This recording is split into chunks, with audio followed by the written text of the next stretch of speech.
I didn't know what comedy was, so when I was in school, I didn't know what comedy was. In our house, we're all funny. The best thing that ever happened to me was me going to Carnival. That's Big Simon pressing the big buzzer, But bro. the thing is, it's big to everyone else. Only thing that thing did for me was make sure that Black Twitter don't cuss me out. Forget Simon Cowell, bro. I don't care about him. You know Alesha Dixon, right? Is that a conflict of interest? Because some might say that's a bit of favoritism there. The same as the Oscars don't get credibility until Leonardo DiCaprio wins an award. Jay-Z would be the person that I feel like I'd love to have a conversation with. There's no one else that can do what I can do. Nobody. Side note, is Dave Chappelle the greatest of all time? Yeah. Bigger than Eddie? No, not bigger than Eddie, but he's the greatest stand-up of all time. I wanted him to put me in front of the right people, and he put me in front of the world. I'd done more than all of them. I didn't understand how big the show was. When Rick Ross is coming on the show, when Trey Songz is coming on the show, and they're saying hello to me, and I'm the guy from England, everyone's looking at, how does he know these people? I've been in a room, Madonna was in there, Janet Jackson was in there, Angela Bassett was in there, Anthony Joshua was in there, Bashi, Damson Idris, Daniel Sturridge, Spike Lee, and I'm just walking around shutting the fuck up, listening to the combos. Jimmy Iovine, Ed Sheeran. Side note, why now? Is the improv really on the spot improv? Because sometimes I feel like... It can't be, because it's television. You best believe that just because you rehearsed it, don't mean it's gonna work. Right. Would you take the $500,000 or would you take the dinner with Jay-Z? I'm taking the 500. What's going on? Hi, ladies and gentlemen. This is Trevor McDonald. Of course it ain't. It's Kojo Anim, and I am on the Shizzio show. And listen, you guys are in for a treat because we get to talking, all right? I'm talking about some things that you may never have heard before. So make sure you check it out. Don't forget to like, comment, and subscribe, and enjoy the show.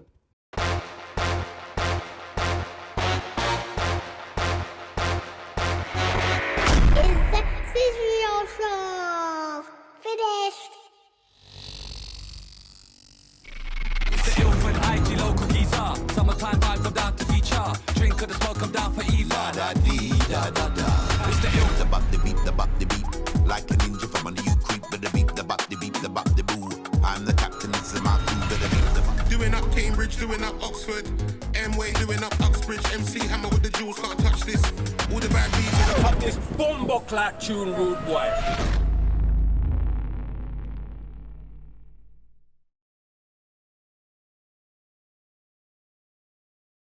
Okay, we are back, another episode. Love as always to everybody that's subscribing, following, you get me, the people are pressing the button now, you know, man, I best push the buttons, you know, it's free, you know, brother. No, it's true, man, I've been saying for the longest, huh?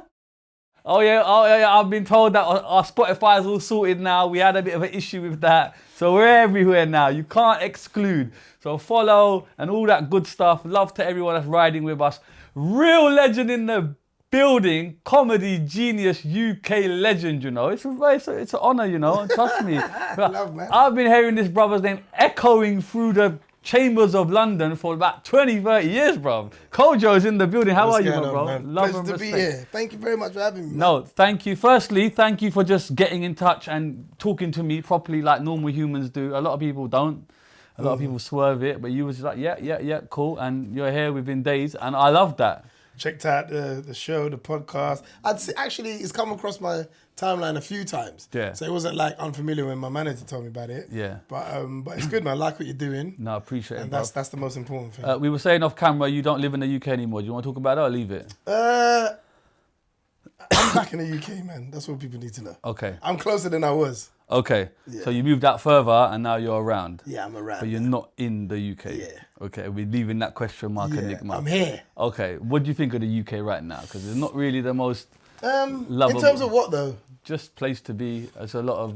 yeah, I mean, I'm over it. I'm Right. over it. My piece isn't here. Right.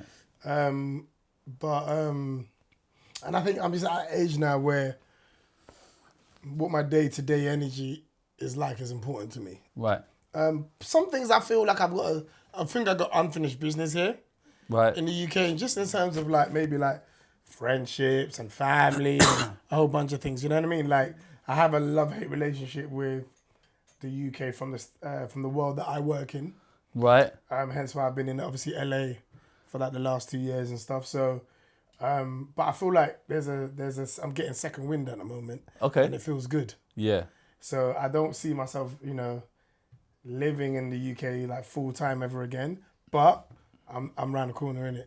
But it's nice you can dip in and dip out. Yeah, exactly. Right. And it's good for my mental Well-being. I think, you know, it's something that I've had to kind of really focus on a lot last 3 years because lost my mum Oh, I'm sorry to hear that. 3 years ago. Right. And then ever since then, it's been a lot of like people that I've kind of known for a long time passing away.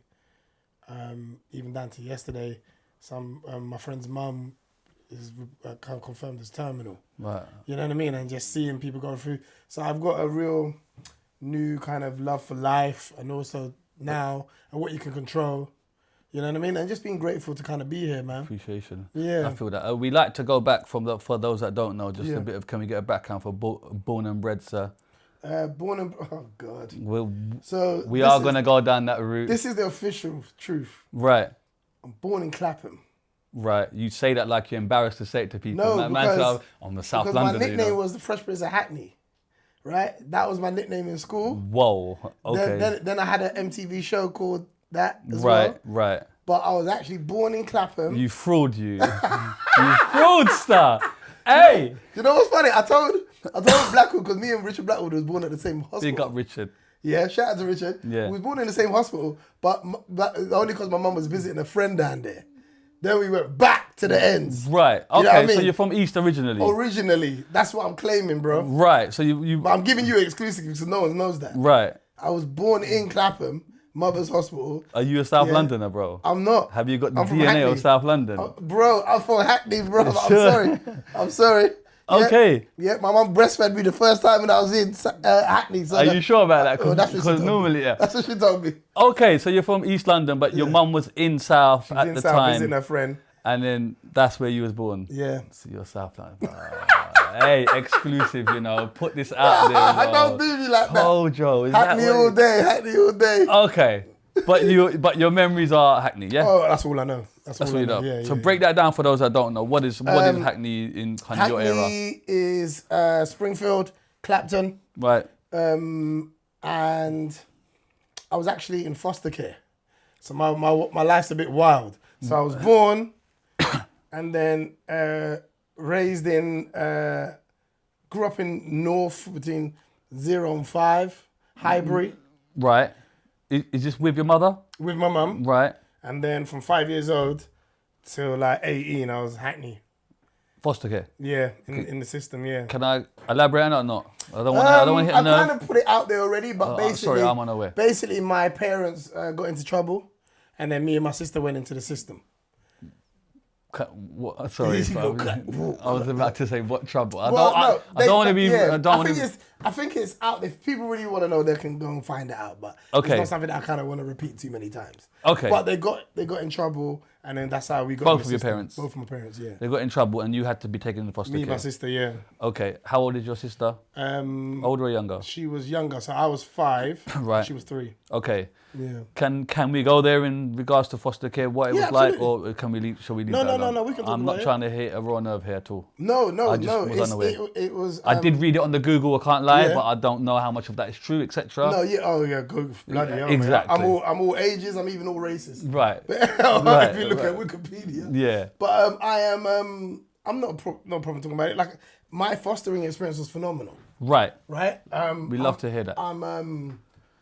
It was such a beautiful journey and being in care, and I've really at the space in my life where I'm no problem talking about it because I think these narratives have to kind of clash the ones that are stereotypical. Right. Do you see what I'm trying to say? Absolutely. And there's so many celebs that I know who have grown up in care as well that people may not know because for them they might have had a bad experience. You see what I'm trying to say? But for me, it was a life-saving experience for me. Right. I don't really know what I would be if I was with my parents. Right. Do you know what I mean? So it was good. Do you have memories of the 0 to 5, or is that are you too young with your parents? From 3 years old. Yeah. My first memory. What type of memories? Is it a good upbringing? What is it? What is it? My mum. Yeah. Yeah, it was Your cool. biological. Normal. Yeah. Normal. Nothing. Right. Out of the ordinary. Right. Loved, fed, clothed. Yeah. Had my sister as well, and it's funny. Like I can say this as an adult, but even though you're the older brother, when you're 5 and 3, you're around the same really. Yeah, of course. And having her there was was a source of security for me as well, even though she's younger. Right. Because it's familiarity. Yeah. Do you see what I'm trying to say? So, yeah, me and my sister have a really close bond, and yeah, we've been together really. And then that pivotal moment, do you recall it, or are you just too young? I remember it. I remember it like it was yesterday. Yeah, my grandma was in town. She was at our house, my parents' house. My parents went out, didn't come back. Right. My grandma was crying. I remember her crying. I remember it being raining really bad that day. 2 weeks later, we're taken into, I think we stayed at my mum's friend's house. Right. My grandma went back to Ghana. And then social services took us to 53 Leaveview House in Springfield, where my Aunt Sandra raised us. Right. And yeah, still the closest woman in my life today. So your auntie raised you Yeah. Okay, so you weren't foster kid into No, I call her my aunt. Right. That's it. I don't say foster mum. Right, sorry. call her my aunt, Okay, yeah. but at that time she's effectively a stranger. Stranger. Okay. Yeah. And what is her like background?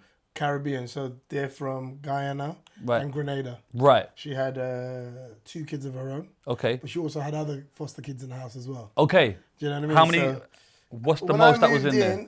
When I moved in, there was 1 foster kid, 2 boys, me, and then my sister. Right. So it's weird, like the house was small, but it was big at the same time. Of course. Yeah. And then, along the years, people came in and out. Right. But we was only supposed to be there for a couple of months, and we ended up being there for Okay. 5 to 18. And that is the secret, because we had consistency. And why are you there that long? Is it because is it down to your auntie? I think it was... Sorry, I don't know how this works. No, I really don't know. yeah. I apologise. So basically, it's, you have short term, you have permanent, and Right. long term. Yeah. It's never permanent because that's adoption. Right. But we might as well have been adopted because for whatever reason we stayed, and there was a moment when we went to Ghana, thought we was going on holiday. My aunt leaves us there, comes back to England. We're like, what's going on? Yeah. Trying to reacclimatise with our parents, but not in England, in Ghana, because they got deported. How old are you? I'm 7. Right. And then literally, we're there, went to school there, stopped speaking English, couldn't speak English anymore. Oh, this timeline's gone mad. Started speaking Tree, which is the Ghanaian language. And then literally, my mum was so mad that we couldn't speak English no more, sent us back. So we was literally in Ghana for like a year. Right. So your parents are back in Ghana? Yeah, Okay. released. Okay. Released, deported, Right. sent back home. We got to go there. You go there after two years yeah, to reunite with them. Yep. Yeah. How was that feeling for you, by the way? Weird. Yeah. Unfamiliar. It felt less than what we was used to. Right. From various things. Yeah. But when you're that age, you get used to it. Yeah. Very sure. quickly. You learn languages as well. And then you come back. Come back 9. Why?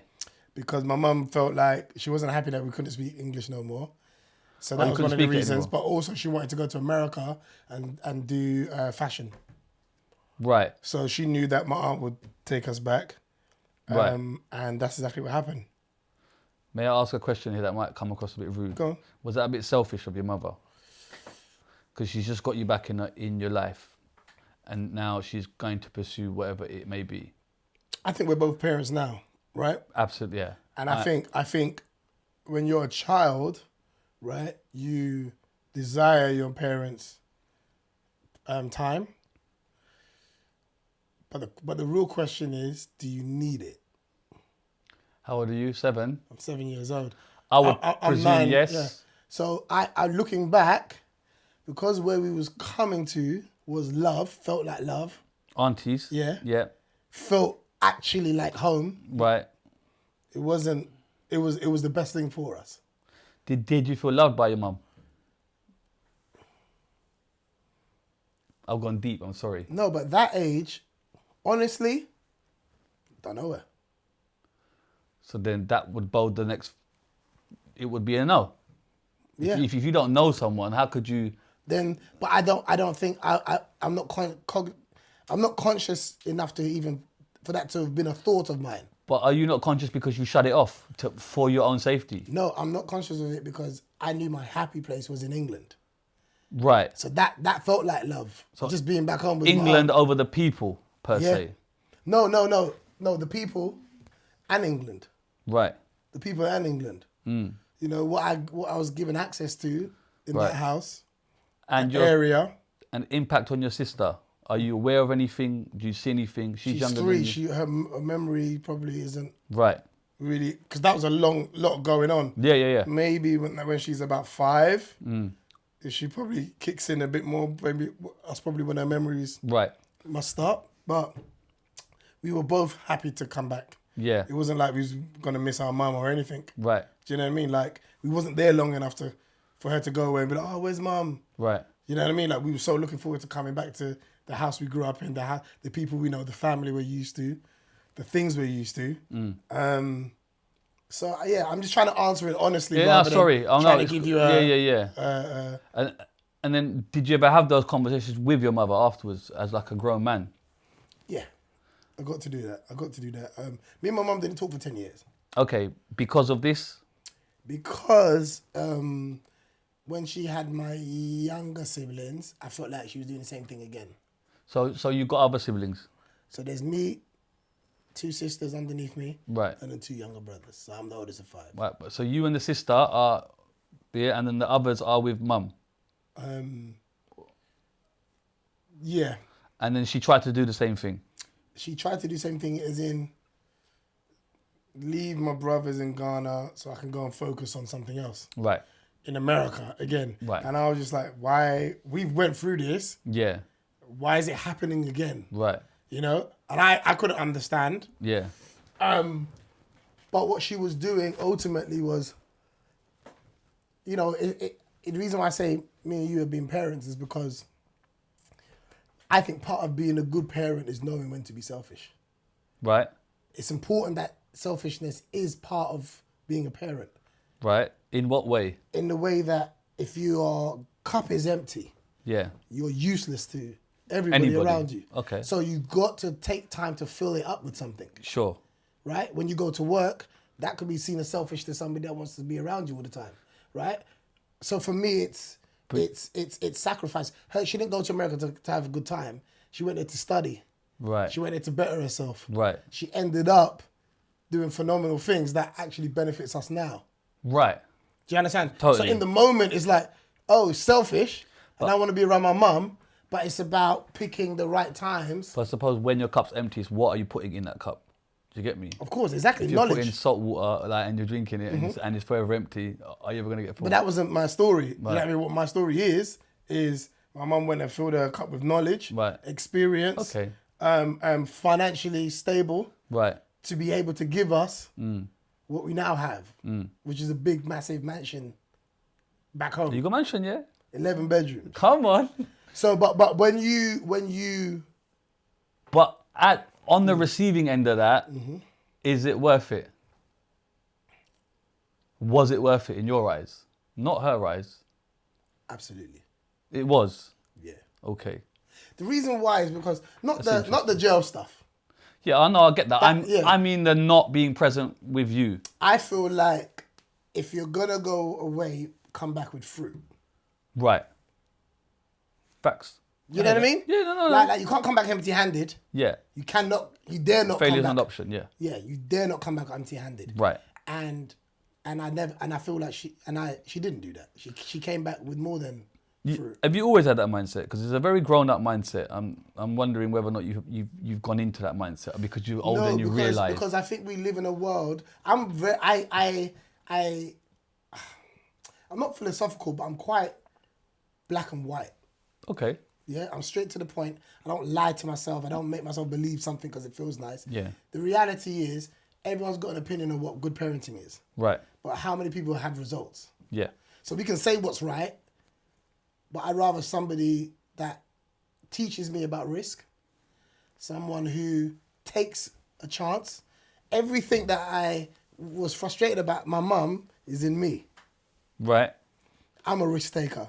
I've lived abroad on multiple occasions. I've sacrificed time with family, but I come back with fruit. Okay. You've got a child, right? Yeah. Would you do that now for a sustained period of time? I've been in LA for 2 years. Okay. So that's deemed as selfish to some, Right. sacrificing, Yeah. but you come back But with you're in fruit. regular contact. Oh, of course. Right. But it's easier now because you've got FaceTime and you've got all this other Sure, stuff. absolutely. You know what I mean? Or you just fly back. Right. I wasn't arrested and went in jail. Right. Do you know what I mean? So there's, you know, I can always come back. Yeah. But the reality is, it's like when you are building something, it's like the people that build houses, right? They got to be left alone. They got to be left alone. You know, so that they can complete it. So then everyone can move in. And I think that's part of being a man. And I think when women get with us, they have to understand that. Very grown up mindset, and I respect it a lot. Do you resent your mother at all for doing that? I did, think- because we yeah. didn't speak for 10 years. Right. But that was more because I had no understanding. Also, you don't know what your parents are doing until you have your own kids. Absolutely. And when you have your own kids, you realize that they were winging it as well. Yeah. There's Everybody no, wings it. There's no rule book. Yeah, everyone wings it. I don't care how old you are. Yeah. We're all winging it. But that's what parenting is. But it's about making more good decisions than bad ones. I hear that. And understanding that, you know, being calculated with your risks and not being what's the word? I can't find the word right now, but just don't be ridiculous. You know what I mean? Right. Like, again, I'm not somebody that will lie to myself and be like, oh, I want to sing and I'm wasting my time and I know I can't sing. Right. Do you know what I mean? Like, Sure. I've been in my purpose for last 25 years of this is no, I know I was born to do what I'm doing. Everything else, all my other hobbies are things that I like. But what I'm in, I was born to do this. So I know I can take risks because I'm in my purpose. Does that make any sense? Yeah, I hear that. So for me, it's not a risk, but when people can't see that when they're on the outside of your dream, it doesn't make sense to them. But our dreams aren't supposed to make sense to other people. Otherwise, God would have given it to everybody. Big facts. Can I just talk about school in Ghana? Yeah. How was that? Did they whoop that ass? Regularly. Regular. Yeah, because I know a couple brothers that have been school in Nigeria and that, brother. And they say, listen. Shiz, let me tell you something, yeah? They got this thing in Ghana where, like, and let me show you about some things in Ghana that I wish was in the UK. Right, go on. One of them is, if you're the last person from break back, Right. you're getting caned. The Like, last someone's going to be last, isn't it? Yeah, that's someone's going to be. There's no like you got to be in by this time. Oh, if it's you're not. the last one back, yeah, someone's getting caned. But what is their bell that goes off? Yeah, about kicking. Whoa, whoa, whoa, whoa, whoa, whoa. Bro, if you're the last one back, you get caned. That's it. So every end of break, someone's barling. That's mad. Yeah, someone's barling, right? Another thing is they have positions in the classroom. So say like there's 30 kids. Right. Everyone gets a place on how well they've done that term. Right. So you got the first to the 30th. My first year in Ghana, it was all new to me. I don't really understand the language. When are we going back? What's going on? Right. I'm not even present. Right. So out of 30 kids, I think I might have been 26. Right. So whoever was after me was really dumb. Right. Brother, I did nothing. Right. You come after me, brother. Yeah. You probably still stupid now, to be honest, yeah? Yeah. But the year after, the second term, I came third. Right. So it was just all about applying yourself. But what I'm saying is, imagine in the UK, right? Everyone gets a place in the classroom, and all the girls know that you're 25, bro. You can't chat to girls. You can't. You can't chat to no one, bro. You can't even raise your voice, Yeah, bro. but then again, if the swagger's right, you get me. Yeah, but you're still 25th though.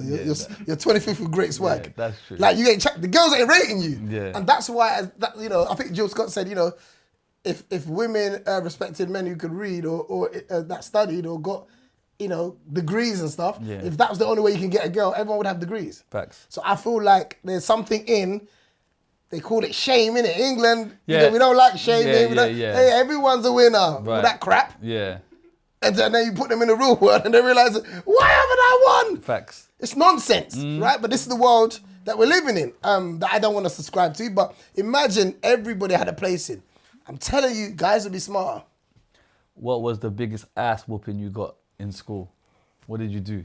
Oh, I think the worst one, I always remember it's because my sister made us late. It's always someone else's fault, though, isn't it? But check this out. I hear that. Realistically, It wasn't. No, but think about it. Your parents are taking you to school. Right. It's not like we're going to school on our own and we're late. Yeah, true. Our parents are driving us to school. Right. And Anita was the last one to get ready. Right. And I got cane regularly, bro. I'm sure I used to be light-skinned, you know. I'm sure, bro. I'm sure, brother.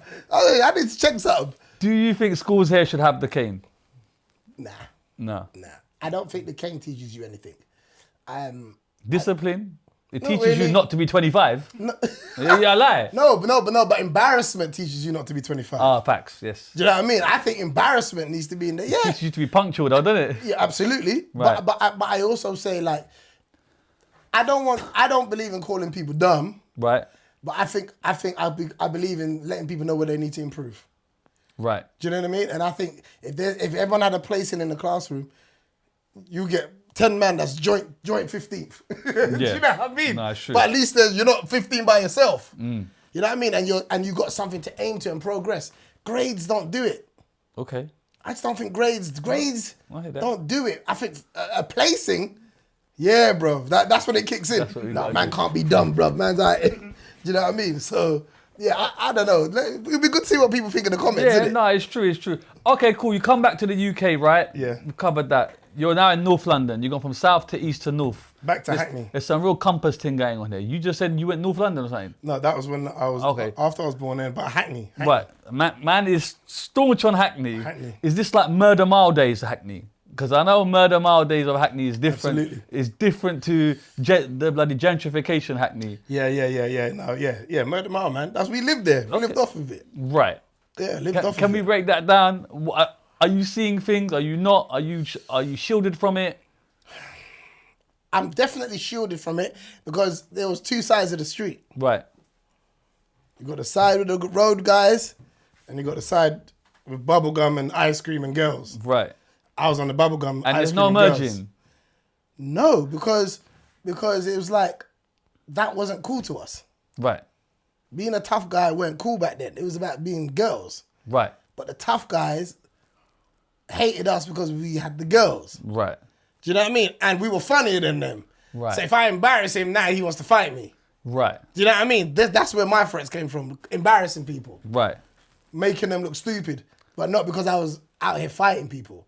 So you got two sides of the street, and I think everybody knew everybody. And also back then, all of our parents raised us. Right. Do you know what I mean? And, you know, the difference between now and then, I think, is you couldn't really get into beef. You might have arguments, but it wasn't beef because everyone's parents knew each other. There's more of a community, right? Yeah. Yeah. I'm going to be at your house having dinner. So what's the point? Right. Do you know what I mean? Totally. We're going to be doing homework together. What's the point? Totally. Now it's like families aren't even connecting anymore. So now you could be on the same area, not know each other, and now it's That's a problem. what are you looking at? And that's the difference, I believe, between now and then. But Hackney's always been tough. It's got a bit reckless now, but it's not as bad as it used to be. School, how are you in school? Are you studious? Am I studious? I wouldn't say I was studious, but I wasn't dumb. Like if I liked the You're not subject- number 25. No. Okay. No. Okay. No, I'm like, okay, put it this way, real talk. Yeah. If I had a teacher that I liked, I did well in her class or his class. That's what it was, and I don't know why it shouldn't have been like that. Yeah. But if I really got along with my teacher, my grades were really, really good. Science, maths, drama. Right. You know, they were the things that I thrived in. Anything else, most of the time, I suppose I didn't like the teacher. I felt like I'm not going to do good in your class like it was going to, like they were getting graded. Right. Do you know what I mean? It didn't register to me as, Sure. this is about my future, you know? It was just like, if they made me feel good, if they related to me, if they spoke to me, gave me a little bit of respect, then I wouldn't want to let them down. And then did you have any idea what you wanted to be when you grew up? Football. Football. That was the thing. Everything about my life was football. Everything Yeah. was about football. But what was also apparent was my sense of humour. Right. Let's talk about the football first. I will get to, obviously your sense of humour. Who are the ballers that you're looking at? Like I want to be like. Oh, John Barnes, John Barnes. Ian He Wright. just went bankrupt last week or something. Yeah, well, you know what bankrupt means, like. Okay, yeah. You know what I mean? Oh, I hear that. That's rich broke. No, I hear that. I hear that. That's rich broke. Yeah. So I love when real broke people laugh at people that are bankrupt. It's Right. Like Man United are bankrupt. Right. You know what I mean? Rich broke. Right. I hear you. Right. John Barnes. And he's probably not even broke. He just probably goes, yeah, let me just write that off. Yeah, I hear that. Keep but my money. I just see something the other day, like I was like, nah, can't be, not Barnes, man. Bro, Barnes is the original. Bro, you know? yeah, but it happens to the best of them. Like they all get older and there's them checks stop coming in. Yeah, fact. Do you know what I mean? But Johnny Barnes for me, Ian Wright, David Rocastle, like, you know, people like that, Michael Thomas, the brothers, who else did I like? Growing up, Jamie Redknapp. So what team is this? Because you've gone from a lot of teams. I'm a Liverpool fan. Are you a Liverpool fan? Yeah. Why? 80s baby. Do you know, it's mad how many Asian people I know that love Liverpool, and I don't get it, bro. But there's a lot of Asians in Liverpool. Okay, but they're not in Liverpool, bro. We're fucking here, bro. It's mental, bro. I hear that. What's that got to do with Leicester. anything, bro? Leicester, Bradford, but that don't mean shit, bro. Man tried to say yes, bro. But there's a lot, and now also Salah's over there. Do you know what I mean? Bro, So he brought all the Muslims even out. growing up, bro, just Liverpool. But Liverpool, I think, just went through a whole era. But they had a dream team at the time, innit? Exactly like Man United did in the Peter next Beardsley, generation. John Barnes, John Aldridge, Ian Rush. Yeah, man. Yeah. Doug Leash, all of that. Yeah. But for me, I only supported Liverpool because my aunt, foster carer, Right. her oldest son, Leslie, Right. was a massive Liverpool fan. Right. And I idolized him. It rubs off, yeah. He was the big brother that He was the man. Yeah, he was the man, good at football, good at everything. You know, introduced me to football. Right. Always came to watch me play. Like, he was my hero, you know, and whatever he liked, I liked. And where were you playing on the pitch, bruv? Left wing, Yeah, that was you. left-footed. Right. When wingers used to cross. It's over. It's over. And you're taking this seriously, like you want to play ball. I want to play ball. I'm taking it seriously until I didn't take it seriously. And why did you not take it seriously? Because I got into the School of Excellence. Well, what's the School of Excellence? This is like where a lot of the best kids in England go. Okay. And your Michael Owens. What is this, a few sports school? people. Yeah. So you Okay. go there like Didn't know this. the best. Right. Where is this school? Lilleshall. What the fuck is that? Man, just making up names at this point, bro. Lilleshall. Google it. Where is it? It's I don't know. I can't even remember. What country somewhere? Where is it Countryside. near? Birmingham, Liverpool? Where They is don't it? even. No. It's just outside of London. It's Okay. like, yeah, it's What? Milton Keynes and that? It's not like. Lilleshall? Yeah, like that area. All right, yeah. That area, Oxford. Okay, so yeah. you're really taking this seriously. Taking it seriously. So that's a school for football. football Or sports It's not in a general. school for football. It's like they take the players. I think they have something like that in France where Henri went and Anelka. Right. Like you go there and then you get looked after. Because I thought teams would take people, because my friend down the road, Gavin, his brother Jordan, was in the Arsenal thing for years as a kid. But again, and back then it was like YTS. Right. Do you know what I mean? So I did a little bit at QPR. But you go here. Yeah. And they gathered like some of the best footballers, right? Right. And then literally How do you get in? Is it like a Trials. Trials. do trials, or you might be at a club already. And was you? And then I had trials at QPR. Right. Wasn't officially in, but I was floating. And then And then I also did another one called Crown, which was like Crown and Manor, which is another soccer academy. right. So, but the thing is, the first preseason game, Kojo went carnival, innit?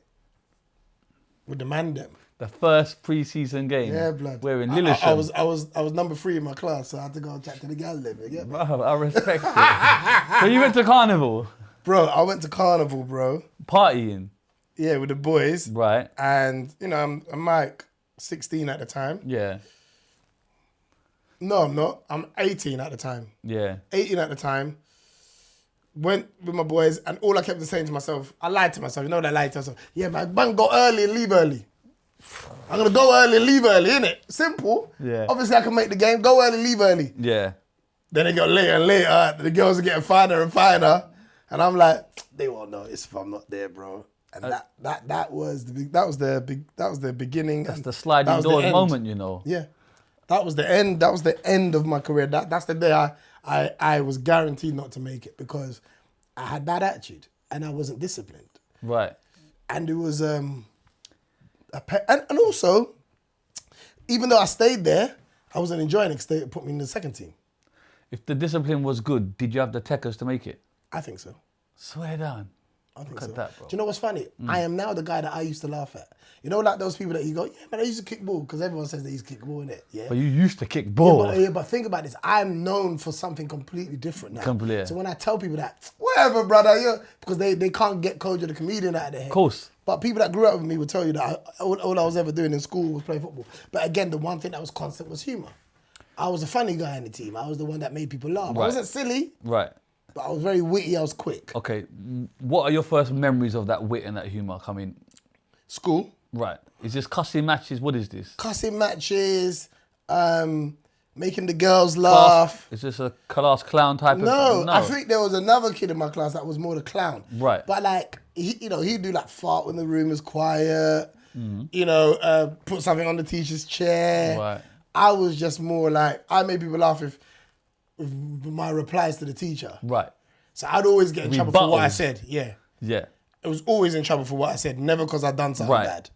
It was just like I was sharp. And can you pinpoint where that came from? Is that a God-given thing? Is that just you? I just think subconsciously I learned that by being defensive about talking about my life in school. Right. Because obviously I'm going through all the stuff that we just spoke about. Right. So it's like I'm not really trying to Are you hiding all of that? Yeah, through humour. Okay. So if somebody tries to get deep with me, I'll make a joke. And just To distract deflect them, it. deflect, Right. all of that stuff. So that was something that was quite regular Yeah. as a kid, where I just make people laugh. If it came to parents' evening or anything like that, I find something funny. All the older guys, older kids in the older years that were bullying people, they loved me because I was making them laugh. Right. So I wasn't getting bullied or Right. any drama like that. Do you know what I mean? I used to use humour to deflect, but even like from young in school, I knew I could control someone. Via humour. That's an amazing talent to have, though. In the sense of, okay, let them win, because if I don't, and I know what I got coming, that's gonna get me beat up, Right. because everyone's gonna laugh. So from a very young age, I was very conscious of holding back and letting them think that they won. But then the humour, I suppose, has got to be laughing with them, not at them. Does that make sense? Because then and that's an art form in itself, right? Yeah, exactly. Like controlling where that humour goes. Exactly. But my mind has always been quick from young. Right. And I knew the next step. I knew what was coming next. Right. Because I even in my mannerisms now, I'm quite to the point, sharp, direct. So I was like that in school. So because I knew my mind thought those things, I'd hold back from saying them to avoid being beaten up. Right. And then... I was small when I was young. Okay. Very small. And the comedy guys outside when you're younger, who are you looking up to? Who you kind of... Is it the Comedy, Americans or... I didn't know what comedy was. So when I was in school, I didn't know what comedy was. Right. In our house, we're all funny. Right. So we didn't know what comedy was. I mean, they knew, but I didn't know what comedy was. Right. I just knew that anytime friends would come over, Kojo's at the front door, ready to make them laugh. Okay. You know what I mean? Like, I'm in the middle of all of it. Right. Entertaining them, making them laugh, being part of the vibe. Happy-go-lucky kid that just wanted people to smile. I think when you're going through, when your story is a bit traumatic, you can go either two ways. You can hurt people, or you can do everything to make sure that no one else feels like how you felt. But is that also a defense mechanism? As in, I don't want to deal with the sadness in my life, so I'm always gonna face the... I just wanted to see people smile. I wanted to make people feel good. I wanted people to feel how like when they say that thing of be the person you want to meet. Yeah. That's what I think it was. I wanted people to smile because deep down I wanted to smile. I wanted That's what I wanted to... Yeah, I wanted someone to make me smile all the time. And was that making you smile, or was it kind of... It was making false me smile. in a way? It was, I think it's a bit of both. Right. I think my intentions was that if I can smile with someone, I'd rather be doing that. Sure. But deep down, I wish someone could do that, be that person for me. Sure. And that's why even those people in my life now, I still cherish those kind of people. Right. Because I don't feel like I need to be on all the time. Like as a comic, for me, there's nothing worse than when you're off stage, you're still on there. Yeah. Constantly, I'm a comedian. I've got to have the last laugh. I've got to turn everything into a joke. Yeah. Like I don't really... It must be hard for comedians as well when they walk in the street, or people expect you to just be that comedy guy. It's funny, yeah, Almost. they expect that, but they don't expect boxers to knock them out. But there you go. Do you know what I mean? Big facts. But it's amount of times, oh, you're a rapper, rap then, or Yeah. you're a comedian, go on then, and they just Yeah. expect that. Does Put that get 20p draining? in my back.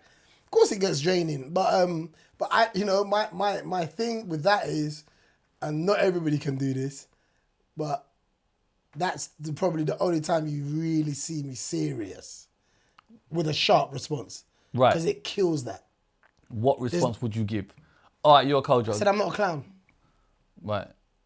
So But see it's how the look serious I though. got? No, it's the serious. It's the look in the Yeah. eye, fam. Yeah. It's not even what he said. how serious It's he the got? look, brother. I'm not a clown, because straight away then the response is, what's wrong with him, man? You think he's Yeah. Who does he think he is? Right, You know what I mean? Because I'm a exactly. clown to them. Right. I've just found out, by the way, that I'm clearly a clown. Right. To these people. Is And that offensive? it's not offensive because I don't think they intentionally know what they're doing. Right. Do you know what I mean? They're not coming to say that I think you're a clown, but people don't understand that comedians are some of the smartest people on the planet. Yes. And they have the ability to pull laughter from another person. It's controlling the mood of somebody else, Yeah. right? So to minimalize it to, oh, here's 20p in your back, just tell a joke. We're more than that. Absolutely. Do you know what I mean? Yeah, We're more than that. And also we aren't always happy and we go through things and we lose mothers and family and friends and, you know what I mean? But we still got to go on stage and block all that out and make you laugh when we've had terrible days. So I think that my thing about comedy and comedians is, you know, I'm definitely wanting people to, because I think they respect it. I think they do respect it from afar. Right. They know it's not easy. Yeah. But when They we couldn't make do it look easy, when we make comedy something that most people think they can do. Yeah. You said Yeah. that, yeah, that's fine. That's fine. Most people think they can do it. Yeah. Because we've all Until they stand there and that because- light hitting them in their face, You know, like, I said to somebody yesterday, everyone's got banter in them, right. but not everyone's got funny in them. Yeah. But there's levels to the game, brother. Come on. Of course, but the average person has banter in them Yeah. because you're in your comfort environment and you're around the friends and people that know you and the inside jokes and all that. But when you've got to go and make these people laugh who've paid, who've never seen you in their life, probably come from a whole different side of town, then it's like, you know, it's an art form. But I think we've all got, you know, funny bones, but banter and being funny is two different things. And then having that when you've got bad stuff going in your life and you've got to go on stage and put on that switch, is that a God-given talent or is that something you've got to learn? I think that comes through experience. Experience, is that experience? Yeah, it's experience. You've been in those situations. Maybe the first time you didn't know what to do. Do you know what I mean? Right. But also it's about being professional. Right. We're still a job. Yeah. Someone's paying you to do something. So you can't go into work and, oh, I can't do my job today. Do you know what I mean? Because, you know, there's a responsibility. Outside of that, you might need a moment. You might need to take a little bit of break or whatever. But don't go into work and blame what's going on in your work for your performance at work. Do you know what I mean? I hear that. If I need time off, I'll take time off. But don't turn up to work and then Yeah, I hear give that. people a lesser version of your best. I hear that. Okay, so the football is not running. You're a funny guy. Is this where you think I'm going to take comedy serious then? Where's that moment where you think the career is going to now be focused The on best comedy? thing that ever happened to me was me going to Carnival. Big up Notting Hill Carnival. Big up Notting Hill Carnival. Right. Because ever since that day, Yeah. I became the hardest working person in the room. Because I swore to myself I would never ever disrespect another opportunity that God gave me. Right. So that allowed me to find comedy. Right. I left the UK. I went to do Camp America. I don't know if you've ever heard of this. Camp America is that when you tour America? Yeah, well, you go to America. You work with young people. Oh yeah. Yeah, work with young people for like 2 months. Right. And then your visa allows you to stay there for 6 months. So you can go around America, travel. So you did that? Did all of that. But at the camp is where, I used to work at my youth club in England. There was an opportunity to go to America, do a summer camp. I grew up as well. You know, I was like 17, Where in America? Minnesota. Okay. Where the only thing black It sounds was like me. some random state, bro. The only thing black there was me at nighttime. Yeah? Okay. That was it. Okay. It was wow. Okay. Yeah. I'm gonna take your word for it. Right. Right, it was so white. I made the local newspaper because I was black. No. I'm being honest. Love it. I'm being honest, bro. Okay. Yeah, we found one. Yeah, Right. like but the kids loved me. Right. And you're British as well. The accent takes All you of it. far. I've been in America. The accent will help you, bro. all of it. But I loved working with young people. Right. And seeing, American kids like coming to summer camp and having a laugh and singing camp songs and that. And you're like, you think the man them on the ends they ain't doing that, brother? They're not doing like, that. Man, all that, man. Man Yeah. ain't doing that. Yeah. Go where? For the summer holidays. Nah, man, I'm chasing girl. Right. It was not like that. These kids were young. They were being kids. Right. And I grew up as well. That was the first time I've been away from home Yeah. for a long period of time. So I came back saying, yes, ma'am, yes, sir. It was weird. Right. But I also said, I came back saying, I ain't doing no more dishes in the house, bro. Bun, it's your turn. I ain't doing it no more. Right. So that's when I moved out. Okay. Moved out, got my own place when I came back from Camp America. But Camp America, that's where on the weekend, like I saw a DVD of Martin Lawrence. Right. And Stand up. And I thought it was a movie. Right. I thought it was a film because I saw him in a house party. So I thought, he's got his own film. Put it in, bro. He's on stage House telling Party's jokes. the biggest classic ever, FYI, bro. The biggest. Right. Big film. Come on. Loved him in the house party. So I was like, he's got his own movie. Right. Put it in. And he's on stage telling jokes. I was like, what the hell is this? I didn't know what I was watching. Right. But that moment changed my life. Okay. Everything after that was 100% comedy. I saw myself doing it. I believed I could do it. And I just needed a way in. So you thought this is me. I can do this. Yeah, I fell in love with this more than I did football. Football was something that other people were good at. I was good, but I had to still work hard. Right. Do you know what I mean? It wasn't like you could call me at 6 a.m. and tell me to do something and I'm going to do it right. Right. Comedy, you call me at any hour that exists, I'm going to be on point. Okay. So that was what I felt like I found the Calling. thing that I could do with my eyes closed. I just wanted more information about it and how do I get into this world? How do I get in? Right. I started watching all the Def Comedy Jams and I started watching the Bill Cosbys and all these people that I loved in films. I never knew they were comedians. Right. And until I'm going back now, I'm going, And they all got Eddie stand-up. Murphy was a comedian. Yeah. Richard Pryor from Superman.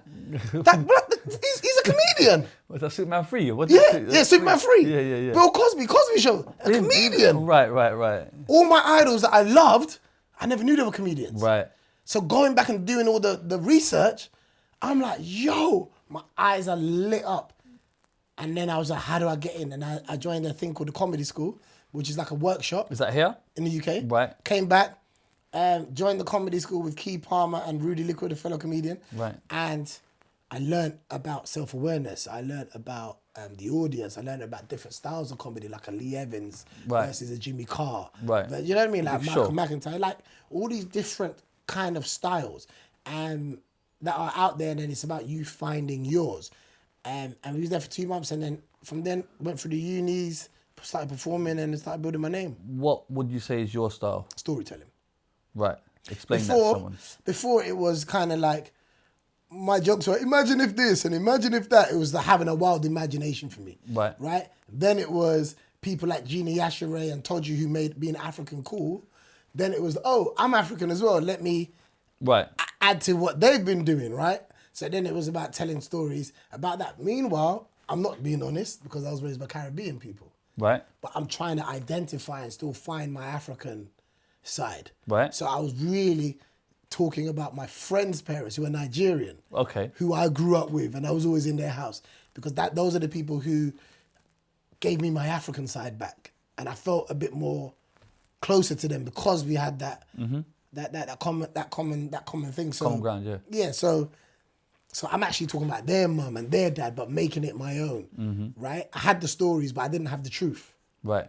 You know, because the truth is too dark. I'm not qualified enough to figure out how to make that funny. I'm too afraid to do that.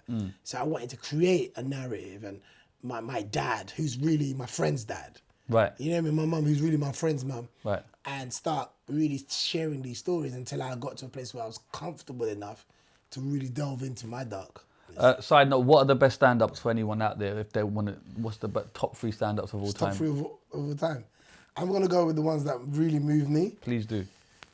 First one that really blew my mind was Martin Lawrence, You So Crazy. That to me is a brilliant, brilliant set. Yeah. Martin Lawrence is a phenomenal host. and comedian. The second one that really, really blew my mind was Eddie Murphy Raw. Raw. I saw Raw Is that before. the red pants or the purple one? Purple. I saw that. I didn't know about Delirious. Okay. Which was the first one. Right. So again, I'm going back. Yeah. So I saw Raw first. Then when I saw the Delirious, I was like, oh my, there's more of this. Yeah. The Raw was like, oh my gosh. Oh my, Yeah. word for word. Yeah, I heard right? that. And then the third one I put in there, I mean, there's so many, but the third one I put in there was Richard Pryor Live. Okay. And this is where he's got the red shirt on. Yeah. And he walks on stage with no introduction. Yeah. And just starts the show. Yeah. And everyone's rushing back to their seats and he's just ripping them. Yeah. And I thought that was so... Because you know now it's all the music and the fireworks and No frills. Yeah, Give me but a he mic. just said, give me a mic and an audience. Yeah. And as people were going back to their seats, that's where the comedy was. Yeah. Excellence. And then the UK wise, when you're kind of doing the tours, who are you looking up to? Is there anyone out there that's kind of, is there a blueprint for you to follow, or are you writing your own? I'm, you know, my comedians that I really think are just like, you know, brilliant are like Curtis Walker, Right. Real McCoy generation. Yep. Slim, Right. who I think is our Bernie Mac. You know, Right. he is our angry dad. Yeah. You know what I mean? Just hates the kids. They piss him off, that type of thing. So I always look at those two specifically that I look at and go, and you know, sadly passed away, Felix Dexter. Yes. Who was great with characters, you know, on the Real McCoy. And he was someone that I always look forward to on the show for his segment. They're the ones that I feel like, for me, that I've seen do something that I'm like, that made me say, wow. Yeah. So you're doing the circuits, building your craft. Is there much of a comedy scene? Yeah, back then there was, because there were shows happening everywhere. But again, we was on the outside of the Real McCoy. So, Right. so the only people that sold tickets were people that were on that show. Or had, So is the term black comedy a fair thing to use, or is that, do you get what I'm saying? Because It is. comedy is comedy, but then do you fall under that category of black comedy? Oh, right, okay, so- should that even be a category? Do you get what I'm saying? I don't think there's black comedy. I don't Right. think that's a thing. Right. I think there's a black comedy circuit. Okay. Do you know what I mean? There's Yeah. a black comedy circuit. Totally. There's an Asian comedy circuit. There is indeed. I'm damn sure there's a Greek comedy circuit. That's Do you know why what I I mean? use the term, yeah. But comedy is comedy. Yes. And if it cannot travel, then it's not comedy. Right. Period. Totally. Doesn't matter who's in front of you. So for me, I think there is a comedy scene, but it was all happening for the people that were on television at the Yeah, time. Real McCoy, If- even the goodness gracious needs and all of that. Exactly. Like, Yeah. I remember doing Hackney Empire for the first time. And I'm performing in front of the curtain. Right. The curtain's closed, bro. Right. Yeah, that's for the main show. Right. You ain't the main show. Right. Yeah, you come and when the audience are walking in, you tell your little jokes. Right. That's how I came through. So Right. so you keep killing it, then they might open the curtain for you Sure. to come out. But you perform in front of the curtain. And I'm telling you, like, there's this much stage.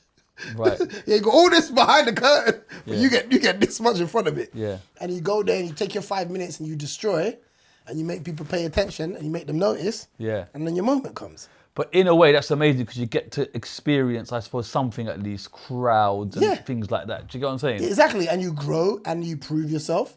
And that's what it was. Back then it was about proving yourself. And how long is that growth period of proving yourself? And do you know what I'm saying? For in general or for me? Let's do both. In general. I don't know what the answer is. It just depends on how confident you are when you start. Totally. But because I was at the workshop, I was rehearsing. I knew the jokes, but I just never performed them. Right. Until I really got the first taste of performing. And again, I was like, this is me. Right. I was about to go to university, cancelled that because I knew what I wanted to do. What was you going to do in uni? Leisure and tourism. Okay. Leisure and tourism, because I've always liked traveling. I always Yeah. kind of wanted to see the world, and I was kind of really interested in like the tourist board and all that type of thing. Totally. But for me, it was more about like I found the thing that. So how long did it take you, do you think, to perfect? To perfect it, I'd say probably like. We're always working on it, but Sure. like to really establish myself, I'd say about 10 years. 10 years? And I moved very quickly. Right. I'm one of the ones that you probably think move very quickly. So that's me being, some people might think sooner, but to a point where I knew. Right. You know that moment when you know 10 years. So there's naturally being funny, but that still, it doesn't transcend. There's still a craft element here that you have to perfect. Absolutely. And when jokes don't land, how is that for you? Because do you take it harshly or a pinch of salt? You go back and work on it. What is that? You know that feeling. I mean, you do the first time you feel it, it's like a lump in your throat. Right. You know that swallow. You're like. Right. And you're like you. Whew. And just to be clear, that happens to everybody. That's part of the curve. It happens to everybody, absolutely. Do you know what I mean? Yeah, because you are not the finished product. Right. Everything you say ain't funny to other people. Yeah. It should all be funny to you. Yeah. You know, I don't believe I've ever gone on stage and said something that I don't think's funny. Right. That would defeat the purpose. But it doesn't mean that everyone has the same sense of humor as me. Right. And that's the beautiful thing about comedy. There's no one should explain why they like someone, and no one should explain why they don't. They either connect with you or they don't. And sometimes you might not like the person's shoes. You might not like how they speak. You might not like the shirt they're wearing. There's so many things that can just throw you off someone that you're not willing to receive it. Now, some people, you got to pull them, and then they go, oh, okay, now he's funny. Right. Or she's brilliant. Do you know what I mean? But then you get other people that, as soon as they come on stage, they look exciting, or they look quirky, or they look funny. You say, oh yeah, this person's gonna be funny. And then, you got to want them to be funny as well. If you don't want someone to be funny, they're not going to be. Yeah, have you ever told the same joke to a crowd and it's completely bombed, but then told it somewhere else and it's got a different reaction? Every day of my life. Really? So that's the actual thing. So then I guess in my mind, how do you decipher that that's definitely not working and that definitely is? Because it appears that it's just different audiences. I don't think there's jokes that don't work. I don't believe in jokes that don't work. I believe you're not telling them correctly. Right. Because the fact that you even thought it was funny... in the first place. You haven't delivered it how you've laughed at it. Right. If it comes to you, it's funny. Your job and profession is to deliver it the way that people can receive it. Bro, let me tell you a perfect example. The joke that changed my life on Britain's Got Talent, right, was the taxi joke. Right. What's the point? Tell me, because I was watching it yesterday. Joke, I remember the bank. Sorry, I remember the bank. The taxi joke was the one about take me to £5. Oh, yes. Sorry, yes. That joke was 20 years old. Right. And you've been telling that for 20 years. I've been telling it for 20 years, but I've been perfecting it for 20 years. Right. So that my 5 minutes on the show meant something. Yeah. And that's all it takes. It takes 20 years to... It can take 20 years... to become an overnight success. To perfect a joke. That changes your life in 2 minutes. And that's the point of what we're saying, Absolutely. Right? It's a craft to this. It's like going to the gym. You can't take your jokes to the comedy club. The comedy club is the gym for us, by the way. Yeah. That's where we work it out. That's where we get booed on a Tuesday night in Torquay, so that when you're doing the O2 Arena, it's ready. You know what I mean? You don't go and learn at the O2 Arena. But when you're like me and you're just hench naturally, then what? You get me? What do you do? How does it work? Brother, when you're just born with the gift, you see it. So I don't know about you. No, do you know what, bruv? Hey, I had to work at mine, bro. I had to work on it, bruv. But for me, it was working. Yeah. And comedians often get a bad rap. Oh, I've heard these jokes before. And we don't go to the gym and go, oh, he's using the same machines. Yeah. It's the same thing to us. We got to keep doing this joke because although you might think it's finished, it's not to us. Because when we get that TV is where you kill jokes. Right. That's where you throw them away. You don't go on TV and then bring it to the live show. So until that joke hits television, right, you use it. It doesn't exist. Until it hits TV, that joke needs to be developed, because when you get that opportunity, that joke could change your life. But you're grinding for 10 years. Is there a point in this where you're thinking, this is not doing it, my big break's not coming? Do you get what I'm saying? Or were you climbing it? I was moving rapid, man. Right. I was moving rapid. I was moving so quick, I was able to bring others with me. Explain that one. Well, I started my comedy club. Right. Your own. Funhouse. Right. It was in a wine bar in West End. And where in West End? Cork's wine bar. Cork's. I remember Cork's. I knew he was going to say Cork's. Yeah. Opposite Selfridges. Opposite Selfridges, I bro. know. Right, go on. Right? This is before congestion charge. Man said Cork's, you know. Yeah. Way before Come on, congestion, brother. Come bro. on, Man talk said to me. congestion. What's that, bro? Man said Cork's wine bar. Going up to West End freely. You know what I mean? Yeah. Some people don't. Some people. That is where Marga Man from Butters Girl. I don't even know if Oh, you know of course about I them. knew that. Of course I- Them the Butters Girls. Jesus. The Butters Girls. And we don't gas me, shit. Anyway, sorry. Channel sorry. you days, I lost it. Yo, Right. but like So you started your own comedy club. comedy club, comedy fun house. That's what. Why did you do that? Because you weren't getting I did recognized that- elsewhere? I did that because we were the outsiders. My generation of comedians, we were the outsiders. We were not on Raw McCoy. Right. Who are you lot? You're not on television. We're not coming to see you. Right. And I was a hard raver. I raved Monday to like Friday. What raves you hitting, cuz? Bro, I'm going to all of them. What are you hitting? All of them. Okay. All of them. Okay. Corks. I was at Corks. So like Right. Wednesday, Thursday, Friday, I was at Corks. Residency. Then you go into Twice as Nice. You're going to Yeah, yeah. Pure Silk. Okay. You know what I mean? All the garage stuff. Yeah. Soca raves. I used to go all of it. Right. So for me, I brought ravers to comedy. Right. They weren't going to comedy shows. Yeah. They hung out with Kojo. Right. So now Kojo's doing comedy. Let's go and check him out. Right. So when you come to my shows and you go to other comedy shows, you wouldn't see the same people there because they don't know about the comedy circuit, none of that. Totally. Kojo's our boy. Let's go and rock with him. Right. And then it just became phenomenal. It was every Sunday for like 10 years. Right. You're doing your own thing and you're Hosting bringing through it, comedians. Bringing them through, Babatunde, all of them. Right. All of them. Eddie Caddy. Yeah. Everybody started there. Right. Dane Baptiste, Marlon. And then money-wise, you earning enough here, or is this still? I'm earning enough, but it's not about the money. Right. You know, I've always seen comedy as a passion. Right. I think sometimes when you get to a place in our passion where we want it to become the money thing, we forget that it's a passion. There's real jobs out there. But are you working a real job? Are you just doing this? I quit working after my first year in comedy Right. because I knew this is going to... But is it paying enough is what I'm trying to get at. Do you know what I'm saying? It's paying enough, Early doors, I presume it's not. but it's paying enough, but it's not life-changing. Right. But it's paying enough. Right. I can pay my bills. Right. Do you know what I mean? Yeah. I got somewhere to perform every week. Right. I'm the man right now. Right. Anything I touch is turning into gold. When you say the man, people are speaking your name a lot on the streets. Everyone. When you think comedy, like for example, that's how I met Dave Chappelle. Yeah. Because the comedy club was happening, and when the moment Dave landed, everyone he was going to saying you need to go to Kojo's. Is this before BGT? Way before BGT. Right. So that's very important. This is 2009. This is when Dave Chappelle was like AWOL. Right. The world hadn't When he went seen to him. Africa. Right. The world hadn't He was seen really him. in Cork's wine bar. Yeah. Okay. Cork's Wine Bar, we still got it on YouTube. Right. Cork's Wine Bar, he pops up randomly. Okay. It goes viral before we know what viral means. Right. So Early he comes here days to of see you? YouTube. Well, what is it? He heard about the comedy club Yeah. and he came down. Right. He just popped up with his wife and the 2 kids at the time, and he hit the stage. Right.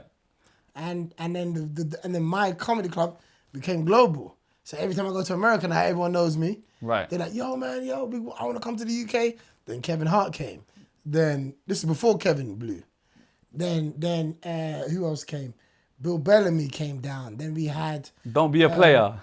Jesus. Then we had Chris Rock come through before the Don't Kill the Messenger tour that he done. Right. All these people are now coming off of Dave. Okay, so how is that then? They're coming to your comedy club. 'Cause You've become a UK gatekeeper. How is that for you? It was good for me, but I think it was more good for the scene because it wasn't never about me. Right. I wanted to show Americans that we got funny people here too. I wanted them to come over here and mess with us, not just come, take and go back. Right. Like come and understand that this is our scene over here. If you really want to be global, you got to come through our engine as well. But are they really messing with you? Or are they just using to take the audience? They're messing with me because you know they're messing with you when you go over there Right. and they look after you. And are you doing that? You performing over there? Yeah, I mean, these are the seeds of me doing things like Wild and Out. Yeah. Do you know what I mean? Yeah. Because of my reputation here. Yeah. And Nick was like, I wanna do something different. I wanna get an international. And I'd met him. Yeah. And he was like, bringing back Wild and Out. Would you be up for doing that? And I said, ask me another dumb question. What year is the Wild and Out? 2014. But I met Nick in 2009. And when was BGT?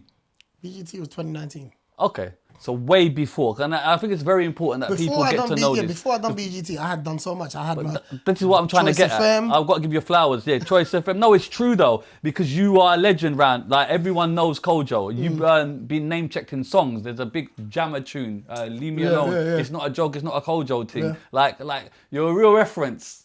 Do you understand? And I think people think BGT.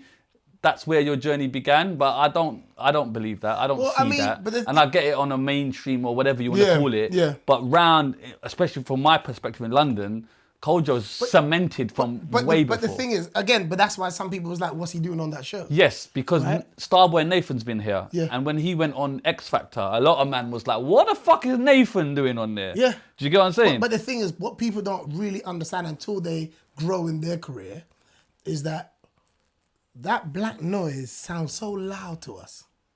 But in the grand scheme of things, it is a whisper. Right. Yeah, I hear you. I refuse to ever limit myself because I believe my ability stretches to everybody, which I've proven. Right. Even internationally, I've proven that. Yeah. So it's one of those things where I had to fight myself because I was part of that thing that I think is loud. Yeah. Remember they called me to do it. I can imagine. So I'm like, hey, damn Brit, what do I look like? What do I look like going on there? But that was my ego and pride talking. Yeah. The reality was, up until that point, I'd only been talking to 2% or 7% of the country, bro. Right. How can I be taken seriously with that as a stat? You're not talking to nobody but 7% of the country. But you know how we are, us man here. Yeah. Raw. You are established. You're in Choice FM as well. Big yeah, up. Prior to that, I remember Richard and Kat used to do the Sunday show. But you're on that's a big station. You know what I mean? Especially for us, the streets, whatever you want to call it, however you want to call it. Kojo is established. Yeah. Do you get me? So to park that ego and go on BGT is a very big thing. Because it's not easy, is it? Of course it's not easy. Right. It's not easy and it's not to be taken lightly, but the reality thing is I've made a lot of things cool. Right. It's not cool until I do it. Come on. We love that. It's not though. Right. Because you see what follows after that. When I did Corks, everyone else had a comedy club. Right. When I done Britain's Got Talent, and I wasn't the first to do it. No. But it feels like I was the first to do it because you don't even know who went on there before me. Yeah. That's the point. Right. Now everyone's going on there afterwards. But that's what's supposed to happen. It isn't me thinking that they followed me or they copied me. That's stupid. I've always been the person that takes the bullet wounds so everyone can kind of come Neo. Man is Neo out here. But the thing is, I've done this consciously. Right. It's not like I've hid away from being that person. I understand my role in this world. It's not that I'm not out here saying, if it wasn't for me, I'm not that guy. I'm the guy that says, I know that there's a bigger thing happening here. If I'm really going to go to war for comedy, especially black comedians, I can't stand there by myself. Right. I need an army in it. I need other people to come through. I need Axel to go and win it. I need Joseph Charm to go up and do Britain's Got Talent. I need the Todjus and the Delisos and all these people. I need them all to line up, right? I need Mo to do what he's doing. I need Eddie Caddy and Babatunde to do what they're doing, because there's gonna come a point where we're all gonna line up and really show the scene that built us, that scene that where we've come from. I've always been a team player, but I've also known that I'm a damn good captain. Also, there's the risk factor as well. As much as it's great, it can go horribly wrong for you, right? On BGT, if things don't go your way. You get what I'm saying? You know how quick people are with negativity and that. If let's say for argument's sake it didn't go well and you're buzzed out of there, not golden buzz, you're buzzed out of there, you're fucked, bruv. Absolutely. Do you get what I'm saying? Like, that's why when I started crying and being emotional, people think it's because I got a golden buzzer. You was crying before that. Bro, I got emotional, bro, because I was like, thank God they didn't do that to me. Okay. That's what it was. Because I'm thinking about the 2%. Right, of course. What's the 2% gonna say? Fuck, you know? Yeah. What are they gonna say? Yeah. But the point is that, you know, Will Smith said it best, man. He said, behind what you fear the most is what you want the most. Behind what you fear the most is what you want the most. And most people are gonna keep the fear there, not me. So they ask you to go on the show. I know a few people that have been fast-tracked on this. So there is a fast-tracked method, right? They approach you. Do you accept it straight away or do you contemplate Oh, this? no, I said no like 3 times, man. Right. But then my boy said to me, bro, like, what other opportunity are you gonna have to be the new guy with 20 years experience? Yeah. Sold, Right. it's sold. You said, well, I'm doing it. Because that's called being smart. Mm-hmm. It's called being smart, bro. Just like that. Because you know what I'm gonna do if I say no? I'm gonna go and perform in front of 30 people. Right. And did you feel like your career was stagnant at that moment? Do you get what I'm saying? You feel like, I'm not really, I need to break through the glass ceiling. I felt like I was overcomplicating my brand. I was writing films, I was doing radio, I was doing, the comedy club, I was doing all these different things. And before I did the show, I prayed over it and I said, God, like, if I'm doing too much, tell me. And in that time, I read Kevin Hart's book. Right.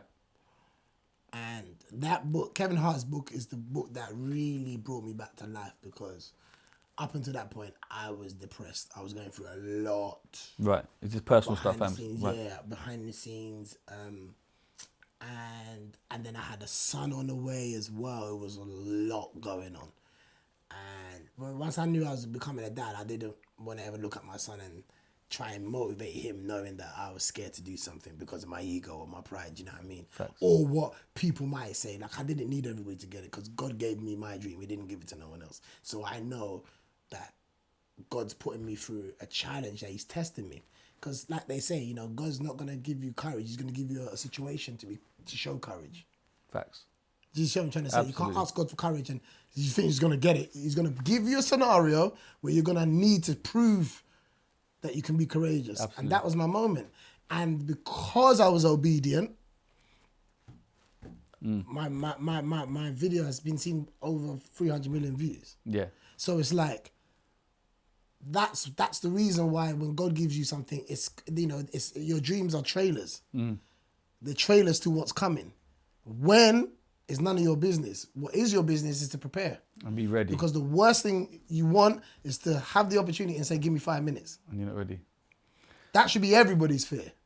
To get what you're asking for, and then you're saying, oh, wait, give me 1 second, let me wash my hand. Why are you not ready to go? So my job has always been to be prepared, to be ready. Game ready. For whenever it comes. So you agreed to go on the show. Yeah. Have you got your material ready? Do you know what you're going to come with? Or do you pick like your past You best? send them jokes. Okay. You send them jokes, because it's TV, man. As in you perform them for them? No, you just say, you write the jokes. Swear down. Yeah. You write the jokes, say, what are you going to say? Because they can't have you going on there cussing out people. And Right. Now Ofcom hits them up. No, but then they just want to air it, I would have thought. Do you get what I'm saying? But the thing is, it's still something that will be investigated because it's in front of people. Right, okay. Do you know what I mean? So if there's a kid in there or someone else, you got to make sure that you can't, you know what I mean? Right. So they want to know everything that you're going to do. You can still give it to them and do something completely different. Right. But then you're getting yourself in trouble for no reason. Sure. So I wrote the jokes, I sent it to them, and then they said, okay, this is cool, we like these. And then how it aired wasn't the order I did it in. Right, yeah. But they that's their job for the show. Do you know what I mean? Absolutely. And yeah, I go in there, I deliver it. But pause there. Alesha Dixon, right? Is that a conflict of interest? Because some might say that's a bit of favoritism there. Well, obviously, you're well known. Do you get what I'm saying? How is that? Because obviously she's there, she knows who you are. And I rate her for admitting it as well, you get me? I'm glad she did. Yeah, because otherwise it might have come out afterwards that there's some type of... But is that a conflict then? I guess, I don't know. It's not a question for you, I guess. It's more for her. Yeah, she don't know who's coming up next. She didn't know I was going to do it. Yeah. I also didn't call her and tell her. Right. That, oh yeah, I'm coming on. Did you think to do that? No. Right. I said, absolutely not. Right. Absolutely not. I'm not going to jeopardize my whole... First of all, I'm on Britain's Got Talent to just go on the show, bro. Yeah. I genuinely don't know the next round. I don't know about Golden Buzzer. Cool. I don't know about there's money at the end of this. Right. I'm looking at this as a TV opportunity. Let me come in there, smash it, add to whatever I got going on. Facts. That's genuinely why I went on the show. Yeah. I found out you can win money Right. when I got there. I found out about Golden Buzzer and all this. I didn't know none of that, bro. Yeah. Remember, to me, I wouldn't do like a... I've been offered to do all these other shows. I'm a Celebrity. Right. Big Brother. Yeah. Them shows are about your business. Right. You won't catch me on them shows. This, you can't really edit me wrong. Yeah. You can't put words into my mouth. Sure. And I'm actually doing what I do anyway. Right. There's many comedians that aren't known for comedy. They're known for TV shows. I'm known for doing stand-up, bro. Facts. Yeah. You understand what I'm trying to say? Totally. Not sketches, none of that stuff. I'm not disrespecting anyone. No. But the only reason why you know me, realistically, is because I was good at stand-up. Yeah. So that's what put me on Britain's Got Talent, doing stand-up. Right. So for me, it wasn't about telling Alesha, none of that. It was about me going in there and just getting through. Right. That's all I want, because again, they could edit you, or they might say, no, we don't even want to put him on the show. Yeah, it's true. You know, he didn't even turn up with, like, whatever. No one knows you exist, because they, I've damn seen sure it. can't talk about it. Yeah. So that's the only thing. But I knew that they really wanted me on there because I would verify comedy for them in terms of, okay, we got some good ones this year. Right. Do you know what I mean? Because prior to you, there's not a lot of comedy acts, are there? I think Todgy's been on there before you. Yeah. But then Everyone's he was got on a Golden Balls of Buzzer. Steel, wasn't he? He was the militant black guy in Balls of Steel. Yeah. And Todgy's brilliant. Amazing. But there wasn't any more. I don't think comedy was a route they were necessarily going Not down. really, and you know, doing my research, Simon wasn't really interested in comedy. He always wanted a music actor to kind of win. Right. So that's why with him giving me the buzz, it was funny because he's the one I avoided. I didn't care what he thought. Right. I'm on there trying to make the other three laugh because I know, if, free out numbers one, innit? Right. So that's all I'm thinking, bro. Are you thinking Simon's not really going to I don't give a damn what he thinks. If he says I'm dead, that's fine. I got 3 yeses. Right. Do you know what I mean? Yeah. So for him to press the buzzer. Right, he presses the buzzer. And I remember in the green room, backstage, everyone's begging for this man's buzzer. Right. I'm the only one in there, man. Forget Simon Cowell, bro. I don't care about him. Yeah. Give me 3 and I'll get to the next round. I'm cool. Right. So that was my mindset. But again, what happened because I'm experienced. Right. I wasn't nervous. I wasn't worried or Were you not nervous a little bit? No. Because you does this. I'm going to do this straight. That evening, I'm going to the comedy club. Right. That evening. Yeah. I'm doing this in the morning. That evening, I'm going to do the same thing. Right. I've been doing this for 20 years at the time. Mm-hmm. I'm not here to prove if I'm funny. I'm here to get a following. Right. I'm here to show people in this industry who may be blocking me at times that there's no middleman here. It's me and the audience now. Right. So when I'm not doing shows like Live at the Apollo, it ain't because Kojo ain't funny. Right, and the blocking aspect, that's a real thing, right? Of course. It's in every industry, from music to whatever. Did you feel like you was getting blocked? Absolutely. Yeah. And why is that? Fear? Because 9 times out of 10 is fear, right? They don't want that person to overcome. In my experience, that's what it is. It's fear. They don't want to bring you up on the fear that you will overcome and surpass. But again, I think then the whole model is a fallacy then. Because it's there to show us who the next ones are. Yes. It's the show exists to bring freshness to comedy, right? Yes. But you know how people they get comfortable, they get gatekeepery, but the reality is, and I'll say this, yeah? When I read Kevin's book, there was a comedy club called the Comedy Strip in New York. Legendary club. All the great ones went through there. Eddie, Chappelle, everyone. You know what I mean? Like Arsenio Hall, like the best. Damon Wayans, Keenan, all the best black comics. Richard Pryor. Kevin Hart didn't do it. Right. And to him at the time, it meant everything for him to do it. But they didn't pick him. Right. Sometimes your path is just going to be different. Sometimes, and you got to accept that. I've accepted that. Do I need Live at the Apollo? No. I think they need me. Right. That's it. I don't need Live at the Apollo. Yeah. I've performed there. I just performed there with Dave Chappelle. Yeah. But just to have it right, you were definitely due a live. But the thing is, I look at it as the same way as... obviously, it's not for you to say, but from an audience perspective. But the reality is, it ain't honest until I'm on there. Right. I don't know, maybe there's other comedians that will feel the same. Yeah. But that show, to me, doesn't get credibility until I'm on there. Right. The same way as the Oscars don't get credibility until Leonardo DiCaprio wins an award. Right. I hear you. The greatest actor of all time, as far as I'm concerned. Yeah. Has never won an Oscar. And when they gave it to him, it wasn't even for the best movie that he done. What did they give it What was it called? Bereave? Never heard of it. Bereave? I can't remember the name of it. I can't remember. What's his top 3 films, FYI? Come on, Bobby, your favourite. You're meant to No, because reel them things off. No, being selective. No, yeah, like he's got to get this right. Last game of Scotland to me. Okay. But Wolf of Wall Street, I'm really thinking about like the man, the accents. Yeah. I don't believe he's typecast, like he plays the same roles. Yeah. Like this guy's phenomenal. Yeah. Phenomenal. Yeah. Like, and for me, he ain't got an Oscar. Yeah. Him. Yeah. So my point is that these are accolades from man. Yeah. Yeah? This is what man says is cool. But I don't worship man. And man didn't give me my gift. I love that. So for me, my award may not even be of this world. But I'll get mine.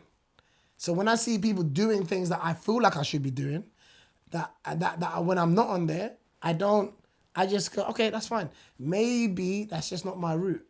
But best believe, everybody that's ever done that show will never say I'm not on there because I ain't funny. Big facts. Right, you get the golden buzzer. How is that feeling when he actually presses it? Few. Come on. Huh? Few. It's more than few, innit? Nah, bro.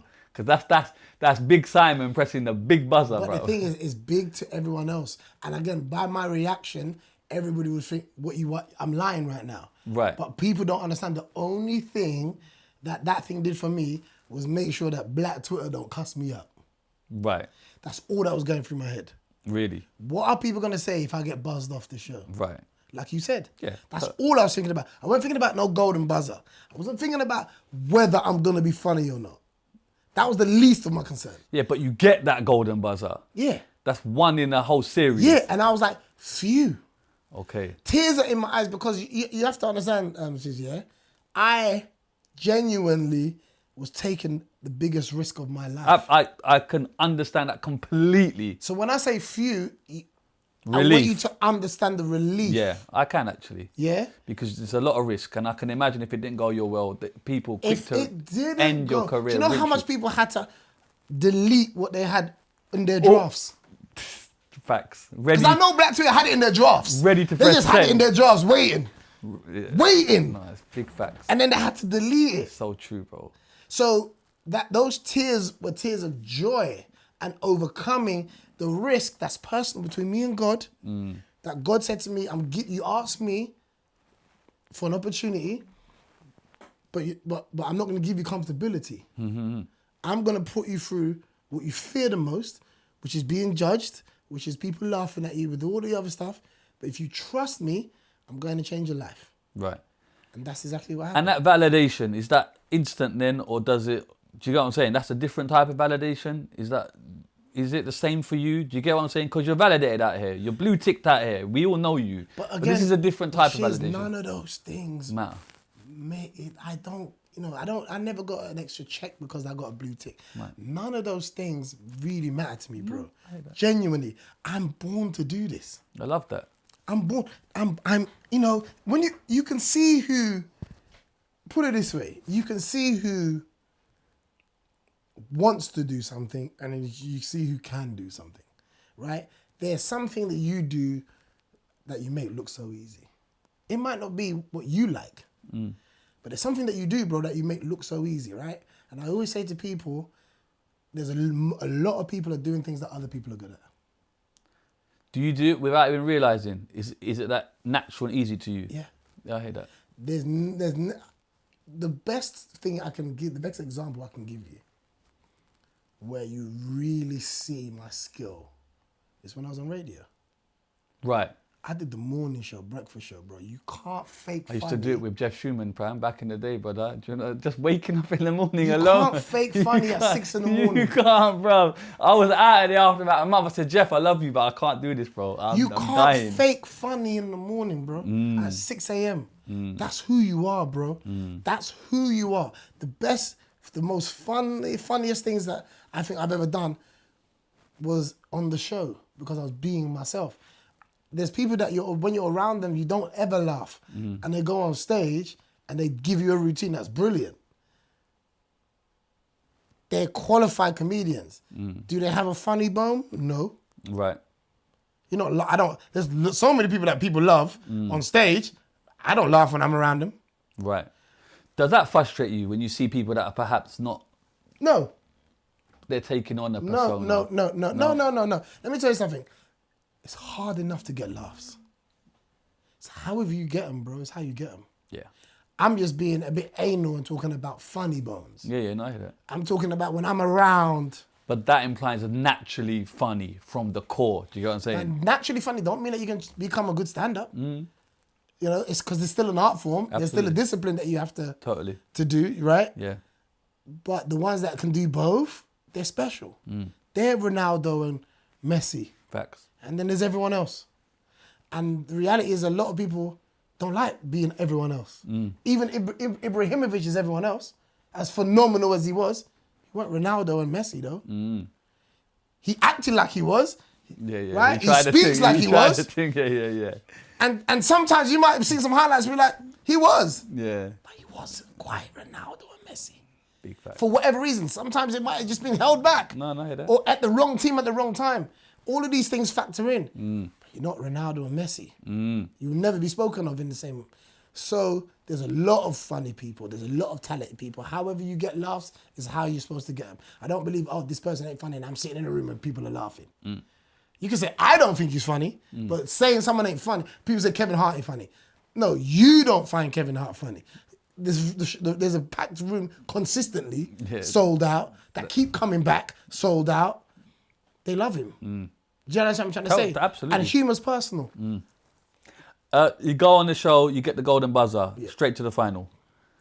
Is that a double-edged sword? Because then you don't get the chance to perform in the middle. Well, you go to the semi-final. The So the semi-final is the live shows. But that's what I mean. Yeah. It's kind of like you miss a chunk. Yeah. Is that a double-edged sword? Because in one hand, wow, I'm in the live, but then the other hand, I didn't get to murk. It kind of, you it get kind what of I'm is. saying? Yeah, man. I think they roll with you more when you go through all the rounds. That's what I'm saying. Because they don't see you for a while. That's what I'm saying. Yeah, they don't see you for a while because there's that whole middle group. So, and then it's straight into the lives. And remember, we record January, it goes out in April. Right. The next time they're seeing you, bro, is June. Yeah. That's 6 months, bro. Right. Do you see what I'm trying to say? So the live show for me was, I felt a bit rusty. Not as a performer, but for that crowd. Right. Just a side note, when you filmed it and when it aired, what's that gap? Your January. first audition. January, April. And in that period, are you thinking, my thing's gonna get me? That's I'm a the good question. Golden Buzzer That's a good boy. question. You motherfuckers. Let me tell you your what I was motherfuckers thinking. ain't ready for Let me tell you what I was really thinking. Right. Let me delete all my bullshit, Oh. man. Let me go back 10 years or 20. It's true. That's Bruv, true. You ever deleted 71,000 tweets? Okay, you deleted them all. Bro, fact. I changed my name on there, bro. Before everything was official Kojo. Brother, imagine having 6 months ahead to clean your shit up, brother. True. Brother! Okay. You know, sometimes people come around and say you just hide things under the carpet. I threw the carpet away, fam. I didn't even trust the carpet. That's Bro, when I so went true. through my tweets, I was cussing at judges. I was moving to them. Oh, what from previous? Previous years, I'm tweeting and just having a laugh online, bro. Right. I was never like vile or Yeah, anything but they like that. can be misconstrued, right? Brother, all of that. Because Right. you have to understand, there's about to be an X-ray on who you are. Big When magnifying glass. all they had on me was, he knows Alesha. Right. Thank you, Jesus. If that's all it was, Yeah. then cool. Do you know what I mean? Okay. But I didn't want him to go into like my parents, Yeah. and all of that. And bro, when you do these shows, they ask you stuff, yeah. They ask you so much in-depth questions. Of course. You start looking at your family like, bro, I don't even know I can trust you. You know, bro. Listen, is there anyone in your family that might sell a story? Right, I'm like, okay. You know, my sister was chatting shit 2 weeks ago. Still, And you know it's the Golden Buzzer, so you know it's gonna blow. It's happened. But the beautiful thing about being in that position, Is you know what's coming. I know what's coming, and I get to see how people are beforehand. Ah, yes. Man's asking, man, yo, bro, I need a tenner, you know, like, times are hard, fam. You get me? Like, I get to see how people are. I get to see the people that don't care. I get the people that aren't answering the phone call when you call them. I get true. to see the opportunities that aren't coming my way. And then when this aired, bro, my phone and emails were gone insane. But I learned in that time the thing I learned the most about that time is when you're wanted, you know you're wanted. And keep working until you're wanted. Don't keep working. It's like, don't invite yourself to an invite-only party. I hear you. Don't just get in there and people don't want you there, bro. Keep doing it until somebody invites you. It's there's a different thing when someone goes, yo man, I'm doing this thing. So Can you true. come? Over, you hear it's happening. Oh yeah, man, can I come? Facts. Can I come? So right, bro. You won't see me at nothing that I'm not invited in. Nothing. What am I doing there? Big gems. It's true. I'm not supposed to be there. So this showed me, bro, when this thing aired, I saw so many pictures of myself with people. I thought I was dead, blood. I know Kojo. I thought I had died. You know when you see someone died and it's, oh, yeah, me and Tupac. Bro, I thought I had died, fam. The amount of pictures I said, I don't even remember taking this picture. You know what I mean? But it just shows you that when you're hot, everyone wants to get warm. Big facts, big lyrics. You know what I mean? They just want to be warm, bro. You know what I mean? And then when you was cold, all of these people weren't around. Now you're hot, you're piping. Agents that said no to you. Our books are closed. Motherfucker, open the book. Agents that said no to you. Yeah, man, you remember me? Yeah. Oh, yeah, I remember you, motherfucker. Yeah, I know your address too. Big fact. But the thing is, it's like, even then, right? Even then, this is something important that I want to say. Even then, right? This whole thing about life, with all the rejection, is never about doing it to prove people wrong. Right. It's always about doing it to prove yourself right. Because you know why? But it must have been nice to prove certain. You get me? Little piece like, yo. But yes and no, because for me, I never doubted my ability. Yeah, no, I know what you mean. I just needed the vehicle. Who's doing better, right? Can only be answered when they're drinking out the same cup. You can't say someone's doing better than someone else and then they got extra tools and I'm fighting with my hands. Yeah. And they got guns out there and I'm told I can't fight or I'm useless. Of course I'm damn useless. Give me what they got. Give me half of what they got. Yeah. Because I don't need all of it. Give me half of what they're getting and see what I do. Because I've already done stuff with nothing. It's so true though. Like man knew the bomb was about to blow in it, so you had that preparation time. Do you know what I mean? But it was fun deleting all that shit, bro. Bro, it must have I ain't taken gonna lie, a bro. hot minute still. Bro, man, I even forgot about it. I even had that, bro. Because back then it was so much banter on Twitter. The beginning days of Twitter where it was just funny, of course. hashtags, all And the that's other from stuff. 10 years ago. 10 years and ago. they'll dig it up real quick. Real quick, bro. Yeah. Real quick. And it was something that will be absolutely out of context. Absolutely. But they don't care. You said this when you was 15 and that's it. Yeah. And for me, again, it was nothing real crazy. Yeah. But the point was, I don't want none of it. You know, like your ego be like, no, let me keep this tweet because it's funny. Nah, brother. Whoosh. Big hot wash. Big fact. You know what I mean? Yeah, fam. I'm putting the colours and the lights and the whites. They're all going in the washing machine, brother. We're putting bleach on all of this shit. Peroxide, motherfucker. So when it airs then, Yeah. is it what you expect then? Like, you kind of expecting the blow up? Was it bigger than you thought? It was, do you know I mean, what? I think that's 35 million just on that one channel, but globally. Oh, bro, all over. So I mean. But it was the moment I realised I didn't understand how big the show was. Right. And it's not even as big as America's Got Talent. But again, coming back to my prayer Yeah. and what I asked God for, right? And I wanted him to put me in front of the right people and he put me in front of the world because I was obedient. He took my moment and again, there's people that have won the show that don't have a quarter of the views. So people would say, yeah, but you didn't win. Oh, you won. Exactly. Yeah. Do you understand what I'm trying to say? Yeah, It's like That's the idiot winning isn't always winning. Define winning. You get me? Win exactly. Like from where I was to what I amassed to what I got from it to what I have from it. Bro, like I got way more money than the winner did. Right. I was all over the world. Yeah. I signed with agents in LA that I still have today. I was invited to so many things that Simon was doing in LA here that I was nowhere near. Right. With, oh yeah, but that's Kojo, the legend, and da-da-da-da. I was nowhere near none of this stuff. And it wasn't about, having this mainstream success. It was, again, I speak very confidently about myself because because I've been around great people who also speak confidently in themselves, because they've always said it's not bragging if it's true. There's nothing that I'm saying that you can't Google and find out. Big fact. So I'm not throwing this in people's face, but I want people to sound like me, and I know when you're in your purpose, when you sound like me. But that's an American mindset as well, braggadocious.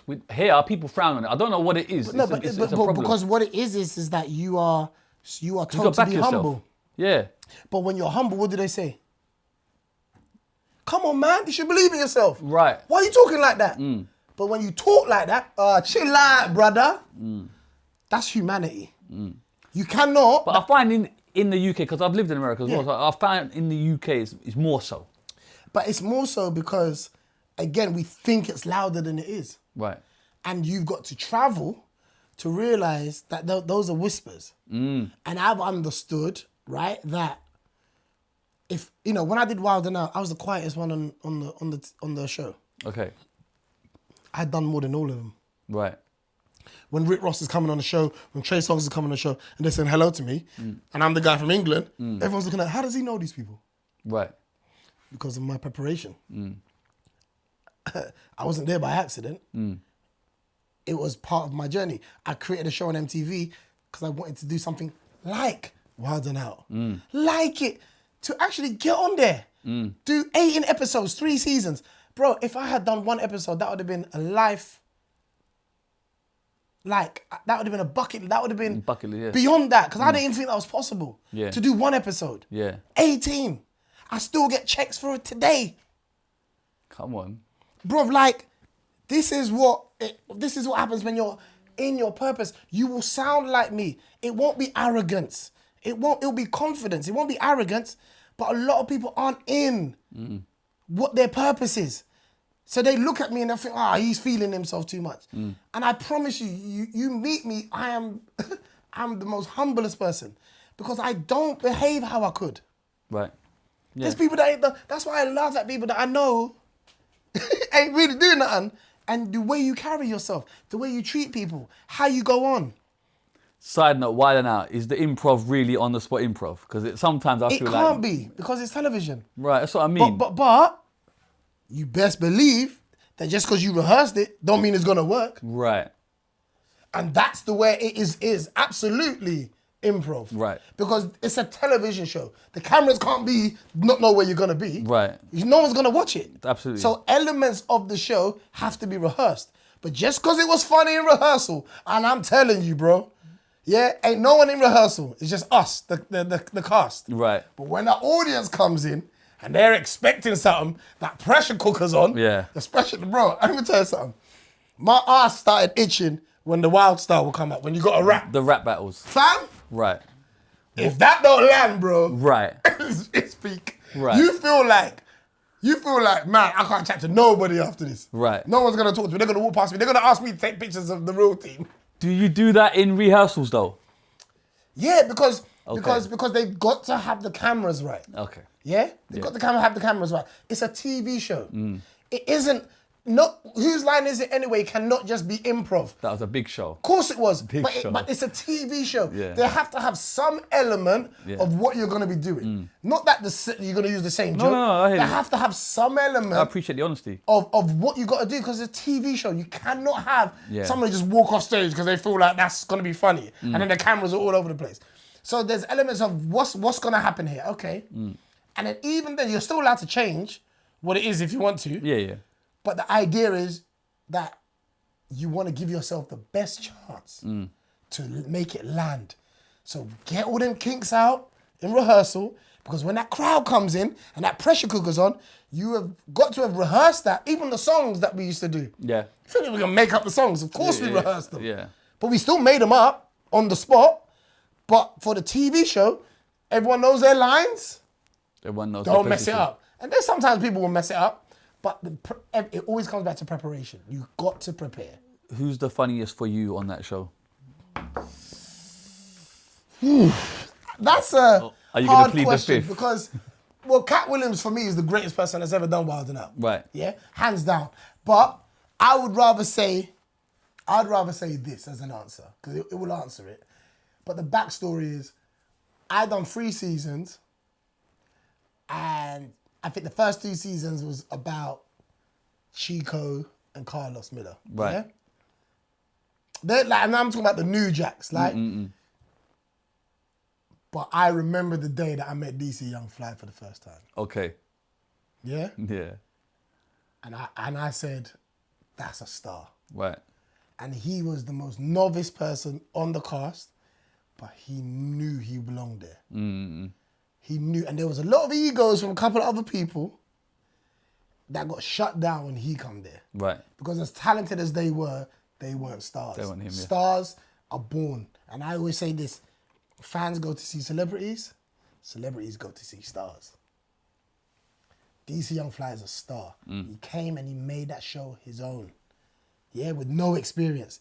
He just believed, he said, this is my opportunity. I ain't come here to make no friends. I ain't come here to mess around. I'm gonna act like this is the last time I'm gonna be here. And that's why I got so much respect for DC Young Fly, because he came in like a hurricane and led the show. Can I ask why you left, or is that just a contract ending? What is it? Is this recent? What? As in what? That what you is left?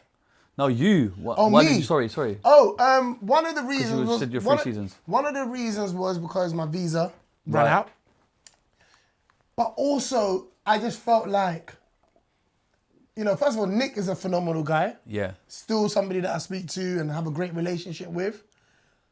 But I just felt like there are people still on the show, and it shows like nothing else has gone on for them. Right. I'm a bit smarter than every season Mariah Carey jokes. Right. I just felt like I've got to get out, you know. On a high. Yeah, on a high. I hear that. And again, if I had done 1 episode, I would have been happy. I have access to go back on there Right. if I wanted to. Yeah. Not saying I wouldn't, but I just felt like I wanted to really go on my journey. I done my bit. Kevin Hart was on there. No one remembers that. I As a remember cast it. member. Yeah. As a cast member. Yeah, I don't But remember, he yeah. went away, done his own thing. Mike Epps went away and done their own thing. I didn't want to get caught up in, oh, he's still there. Yeah. That makes sense. Do you know what I mean? Like, I just didn't want to be one of those people. The show's phenomenal. It really builds your audience with Young America. Michael Blackson, a good friend of mine, he goes on there. It really helps him with the young audience. You know, it was just before social media really popped. Yeah. Do you know what I mean? And then even like some of the cast members became influencers. So the comedians started kind of being moved out. Yeah. And then it became about following. And, Yeah. and I just didn't fit in that. Do you know what I Would mean? you go back? I'd go back as like a one-off or a couple of episodes, but I wouldn't just be As like, the I want to guest, do you this. get me? Come on. As the one day, main one guest. day. Come But on. Nick is a phenomenal human being. Yeah. And what I love Nick about is no one ever sees him coming, man. Okay. That is one of the baddest men in The in gal them Hollywood. don't, because you got about 100 kids, but that's Brother, that's- they didn't even see him coming. That's what I'm saying. They felt him coming. Sorry about that. Sorry. All right, listen, back to BGT. Who won it that year? Old guy that was in the Navy. What's he doing? I can't remember his name. Man said I can't even remember. No, it wasn't. What did he do? He was like an old guy that fought in the war for Oh, well, England. that's it. You can't His win wife them. died. You can't win them. Bro, You can't win them thing. bro, I said, I need to get married quick and kill her. Veteran, innit? Oh, it's good. Okay. All of that stuff. like- What did he sing or something? But he was singing like you know, those old Right, kind it's over, of it's over. British, Yes, over. you know, Who's like that? Show me this. He's going me the phone. What's his name? Oh my God, this brother. I forgot his name. Colin Thackeray. Colin Thackeray. Oh, no, this He got in guy, trouble man. for trying to mess with some of the girls in there. Anyway, So but anyway, down. Colin. anyway, shout out Colin. Yeah, he just looks like he's won it, bro. Man, Yeah, no, but yeah. I don't even know. Bro. I don't even need to know what he's doing, bro. Bro, but he's bro, won it. I fam. don't even know. Okay. Every week he Is looked this- like he had 2 weeks left. Is this prior to that man walking who did the miles and that? He looks like that brother. Yeah. You're not doing that. But this is what I'm saying. But for me, like, it was just great. And like I said, I know what the victory was for me. Did you think you were going to win it at one point prior to, which is, you know what I'm saying? Do you know what? No, I didn't. I never thought I was going to win it. I never Okay. thought I was going to win it because of Colin. Right. there's a narrative, and you go into people's hearts, and you can't mess with that. Yeah. Don't give a damn. The show ain't about the best talented person won the show. Right. Right? It's about the narrative. Yeah, it's about the story. It's about the journey. It's about who else is on the show. There's some kids that we all absolutely knew that were gonna win it. Right. They didn't even get to the past semi-final. Right. Yeah, and I'm telling you, they had security. They were moving around like they were. Like they won it. Yo, Yeah. you know what I mean? Yeah, people What talking they about doing, me being dancing or on. something? No, they were a group. They were like, for me, they were the next. One Direction. Absolutely. Okay. They were here to win, bro. Right. Yeah, because we was all Who are over they, here. bro? Find that out. They, something 13, chapter 13 or something like that. Right. But they were over there, fam. Right. Yeah, eating lunch over there. Like they had the foil. You know the lunch with the foil. Right. Yeah. We was so yeah, pre-order. go Nando's. Yeah, they had the pre-order. Right. Fam, they were like, Okay. we was like, this is too obvious that they're separated from us. Why? Right. But they didn't put them through. And again, it might have been because of, As in the public. what are they didn't. called? Chapter 13. As in the I public love these didn't guys. put them through. Yeah, they. And I guess that's the thing, innit? That you can mold as much as you want, but when the public's voting, you can't But do the shit. public didn't vote for them. What does that mean, bro? I don't believe that. What do you mean? I believe someone upstairs said we don't want it to win. Okay. Because we might really want to sign them. Right. So you think Yeah, you think votes are not what they are? I think so. I think you got a TV show to make. Okay. And I understand that. Okay. Is that not cheating the public? It might sound like they're cheating the public, but I don't know. I don't know. For me, Shall we, Ofcom, let's ring them, brother. No, for Get me- Ofcom on the blower. I just feel like there's a TV show to make, and nothing's more important than a TV show. So votes and all that doesn't matter. It's all manipulated. No, I'm not saying it's all manipulated. I can't sit here and say none of the votes are counted, and I'm just telling you what I felt. But by you, Because there's no way, nothing made sense for them not to go. It didn't make sense. right. I don't give a. They were phenomenal. Right. So it's not like, oh yeah, they just failed. They were sick. Right. And like the old guy, who don't love 4 white boys that are talented. Yeah. But then I would say, then where are they now? Because I never heard of them. I think that. Do you get me? But again, like there's a lot of things that go on behind the scenes in terms of contracts and signing off things, and you got to sign with this agency afterwards and all of that. Funny you say that. Nathan was here. He was just before the live shows. Yeah. He said just before the live shows, Nicole Scherzinger went to the house to sing, whatever, and he said they gave him a contract. And in that contract, all of his previous songs, Come Into My Room and all that, would be owned by going forward. And he said he didn't sign. Yeah. And he said after that, he just didn't make the live shows. And that's it. And that's not conspiracy. Like that's somebody that walked it. Yeah. Do you know what I'm trying to say? So, it'd be good to kind of chat to Nathan about that as well. Yeah. Because, his experience was tough on him. I think people, really went, I know Narstie went in on him. A few people did. Yeah, which I felt at the time like people didn't understand. But they didn't understand. Because we see him as... Come Into My Room, and Yeah. he was doing big things. Yeah. Do you get me? He was working with Vibes Cartel those times. But it weren't big enough that the whole country knew about it. Yeah. And this is what I'm trying to say. Are we really trying to just be top of the black charts? Because you look, go through all of history. All the black talent was started on the Chitlin circuit, right, in America, Right. and they go mainstream. Right. Yeah, that's the whole objective. Don't limit us to just us when everybody loves what we do. Hip hop ain't been supported by black people for years. Imagine we said, oh no, this is just for us. We're greater than, we are the best. Totally. We are the best. When I do Chappelle's show, yeah, Russell Howard's in the front row, Jimmy Carr's in the front row, watching greatness. Of course. You know what I'm saying to you? They know. They watch Richard Pryor.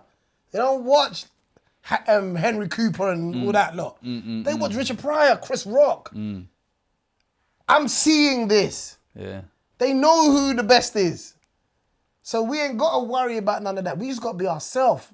And like I said, if I'm not invited, I won't show up. That's all. Yeah, facts. Right, you come off the show. Done. Do you get any money for like second place, by the way? No, don't get a damn thing. What do you mean, bro? Ain't there no consolation on that? You get thank you. Right. That's it. Nothing else. Back to the yard. Rap party, you going? You're invited. I'm at the rap party. You're there. Yeah. Free food and drinks. Okay. Yeah. And then I guess, do the opportunities come in then? Or do you feel like... Very next day. The very next day? Very next What day. is this? Shows? What is this? Shows, Tour, endorsements? shows. As in your own tour? Yeah. Right. National tour. Headline? Is this your... Headline. All over the country. Tour bus. Everything. A big wad of cash in advance. How much cash we More talking? on, I can't say. Come on, fam. But it was a lot. Okay. 6 figures? Oh, absolutely. Man's out of 7? Yeah. What? Yeah. Oh, hey! Yeah. It was crazy. And I'm not even mad. I love it. I love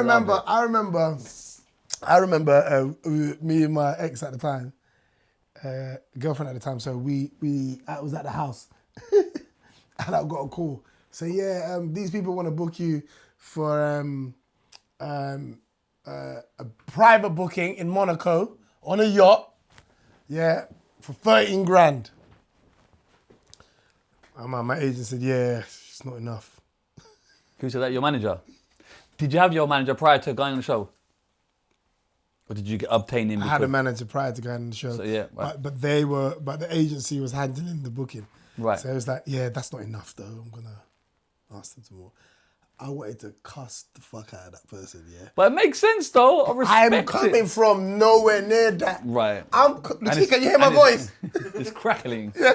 And it's flights, accommodation, Shiz, caviar, fam. filet mignon. A the man side. said, nah, that's not enough. All I'm thinking is, they're gonna cancel the damn show. What are you talking about? I'm struggling. Bro, that's when my life really changed. That's when money changed. That's when 13 grand. So what did you say then? I ended up doing it. Oh. Ended up doing it I for a thought lot you go more back than to- that. Oh yeah, I was gonna say how much you Lot get, more what, than that. roughly About double? 30K. Okay, yeah. But the point is that I understood Your worth. the levels now. Right. And I said, I'm not going below certain things because I'm also the comedian that turns up for free. Because that's what Chris Rock does. That's what Chappelle does. Right, yeah, That's what Kevin Hart does. Yeah, but that's what Cat Williams But does. that's on your terms though, isn't it? But my point is because I still love the sport. Right. So it's not about, oh, he's doing this, and that. No, it's like the reason why this costs so much is because you're not paying me for the job, you're paying me for what I've had to do to get here. Always remember that too. People, don't charge people for the job. Yeah. They don't know when you wanted to quit. They don't know when you felt by yourself. They didn't know when you were starving. They didn't know when you had a daughter to look after. They didn't know none of this. They didn't know all the things that you had to go into, the workout, the mental, the convincing yourself, the family prayers, the people that love you and care. They don't understand all of that. They feel like they can just say, well, all you're doing is, no, you're paying me for the particular set of skills that I've acquired. That's your fee. It's never, no. Don't let anybody charge you for the job, bro. Yeah? Get that money back. All them dark days, I wanted to quit, all of that. Get that money back, bro. Man's got it back with interest. Because, you get me? Because that's the same, what I'm saying to you is what Chappelle said to me. Yeah. When I went away for 13 years in the wilderness, came back and I got everything back. They said I ran away from 50 mil, but no one's talking about what I come and made after that. That's all they talk about, the 50 mil I walked away from, but no one ain't talking about what I came and took back after. True. That's your value, bro. Sometimes when people try and book me, and they've got things like, oh, why is my man? I said, bro, just say I can't afford it, or just say no, it's fine. But you're not getting me for what you're paying me Have for. the 6 figures, motherfucker. No, not even just 6 figures. It's not even that deep. It's like. It is that now. But for me, it's like there's corporate money and then there's Yeah. circuit money. I ain't about And to then charge there's Monaco money on the yacht on the yacht. when the F1 is on. You get me? And man want Kojo. But I'm just saying, like, a lot of things happen and open my eyes to value, credibility, wisdom, and experience. And that's what I really want to say to everyone. Don't go through your bad moments for no reason. Because some people didn't come out of that situation. You did. You said, I'm going to show resilience and come back again. You understand what I'm trying to say? Totally. And this is for all creators. No, facts. This is for all creators. Don't charge people for the job. And be okay saying no. Be okay saying no. You want to know what your value is? Say no. Have you said no to some big... I said somebody no today. Because you're coming here. He's already booked, motherfuckers. No, but I'm just saying, like... FYI, it's free, you get me. You came for the sport, you get me. My manager said, this is what we want. They're saying they can't meet it. We just say, that's fine. Next time, we do it again. It's not personal. I don't say, oh, these men, they don't rate me or they don't respect me. None of those things. They haven't got it in their budget. That's fine. I don't know them well enough to do them a favour. I'd save that for people that I know. Like I said, on the right day, I'll turn up now, for free. But you know that. You ain't pay me to come here, bro. I love your work. Come on, I like what you're doing. So I'm it. always behind people that are doing their own thing, off their own back. And if they need me, then it's a pleasure to be here. I appreciate that. So just doing the tour and being established, how is that? Like you've proper landed now, innit? Do you know what I mean? How is that to handle all of that? It was a lot because it was at the beginning of COVID. Right. So we had like a 30-day tour, done 27 shows, and COVID's creeping into our run, but we don't really know because we're in our bubble. Right. On the road constantly, and then the last 3 shows got cancelled. Right. But it was great for me to... This is the first time I went there, was like, bro, they're here for you. Like, nationally. Yeah. They're here for you. The only thing, and even now, I still see it. I won't say the comedians that are on tour at the moment, but when I see them posting their pictures, right, I can see what it is. What do you mean? Some of these people, when it gets mainstream, the audiences, they're not comedy audiences. They're just fans. Right. Right? Explain the difference. The difference is that they're laughing in the wrong places. Right. They don't really know. They don't really care if you're funny or not. They just want to take a picture with you at the end of it. Right. With comedy, there's this thing of, there's an energy behind it where you're setting people up, you're taking them on a journey punchline. Right. When you're in front of like a Britain's Got Talent crowd, they just come out because they like you, they saw you on television. Right. And they just want a picture at the end of it. It's the same as the influencers. When they do a show, and then they don't care if they're funny or not, they just want a picture at the end. But some might say that you fall into that bracket because you come from BGT. But the thing is that how many people have been told you shouldn't be on there? Right. None of the other comedians was told you shouldn't be on there. I'm the only one. Right.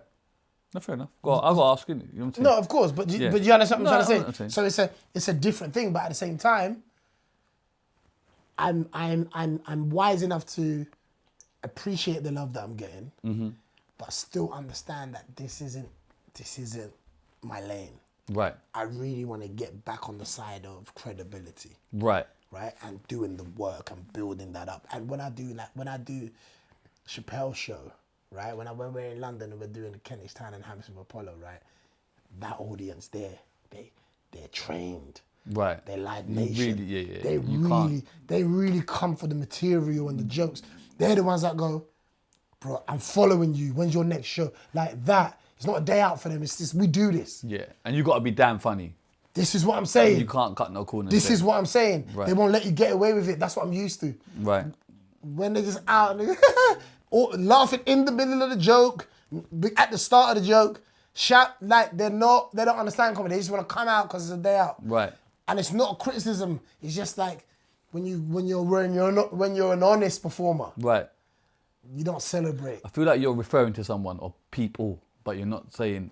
No, I'm not. Are you not? Sorry, no, because I feel like there's a. No, because the reason why I'm Are you sending for someone, fam? No, okay. It's I have to make sure in it.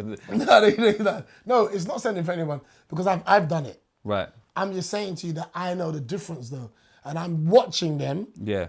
And I can see they miss their people. Right. You know what I mean? I hear you. Like they're not getting the people that normally come and see them. Right. And they miss them people.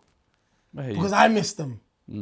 You know what I mean? I miss the honesty crowd where they're really trained for stand-up.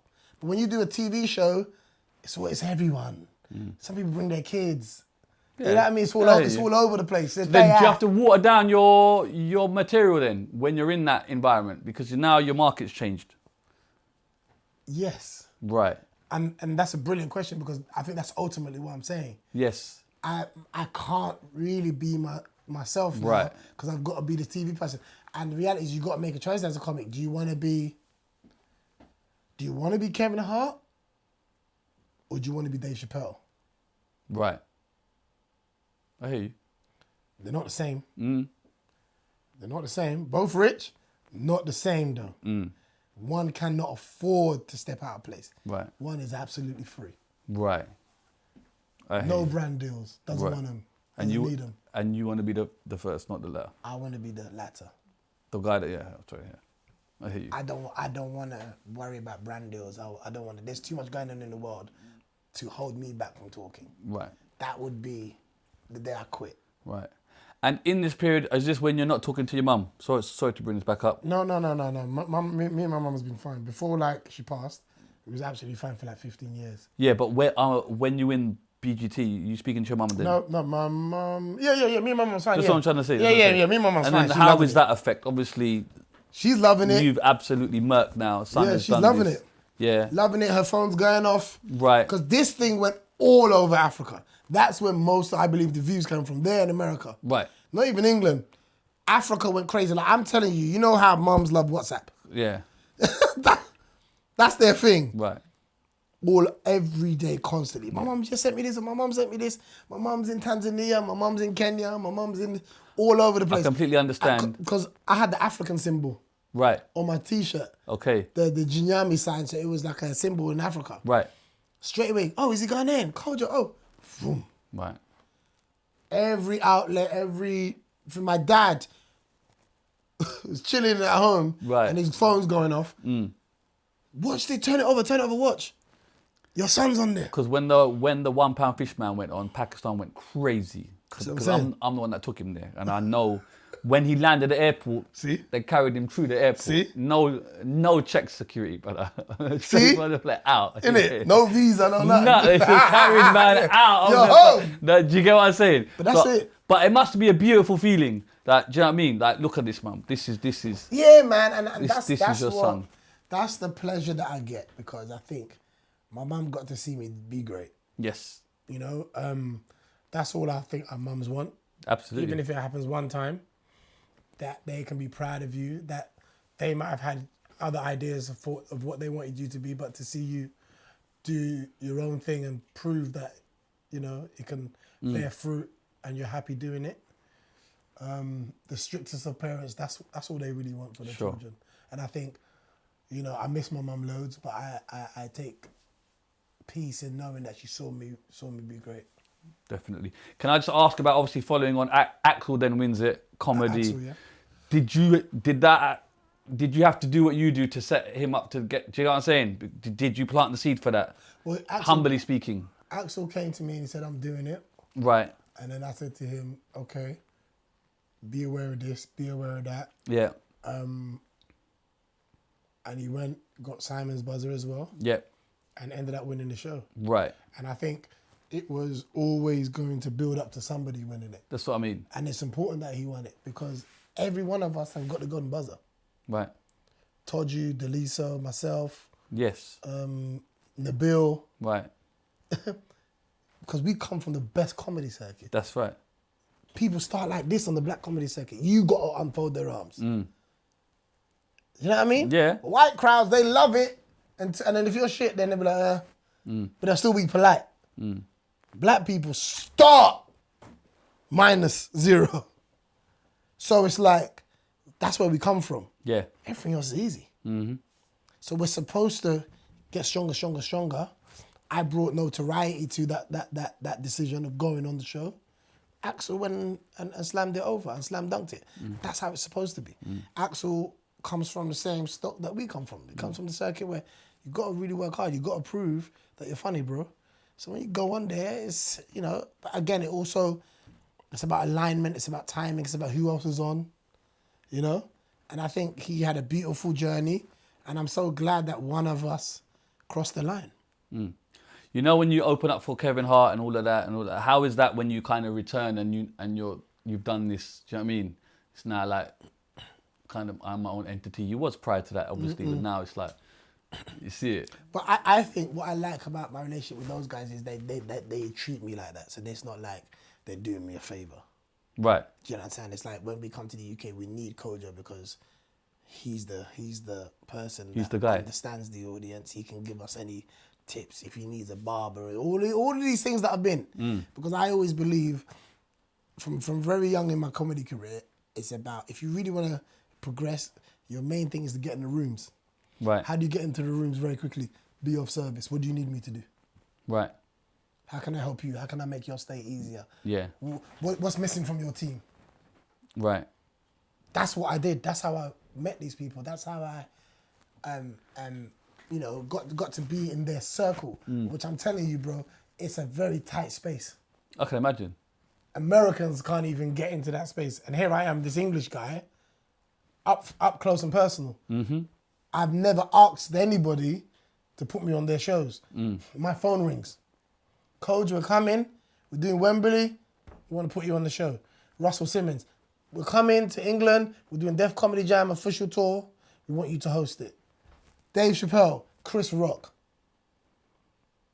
This isn't because I'm just a cool person. This is also because I'm talented.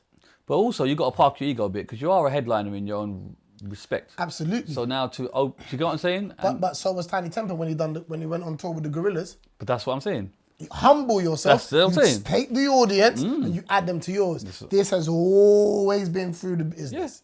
Steal the audience and then they come to you. But you've got to be humble to do that. That's what I'm saying. Absolutely. You can't let the ego get the best of you. Absolutely. Has the ego ever got the best of you? Because there are points where your kahunas must be big, bro.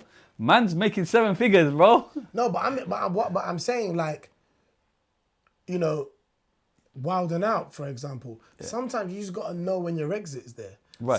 Sometimes you got to know, okay, I'm not in secondary school no more. Mm-hmm. Secondary school was lit and, good time. Best days, but you can't, like, I'm after a while you're going to start smelling. Right.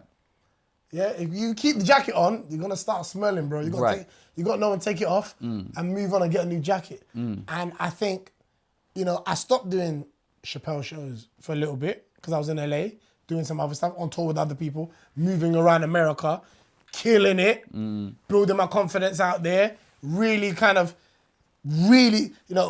headliners didn't really want to put me on because they know how strong I am. But I respect those people because just when I think I killed it, here comes Tony Roberts, boom, hurricane.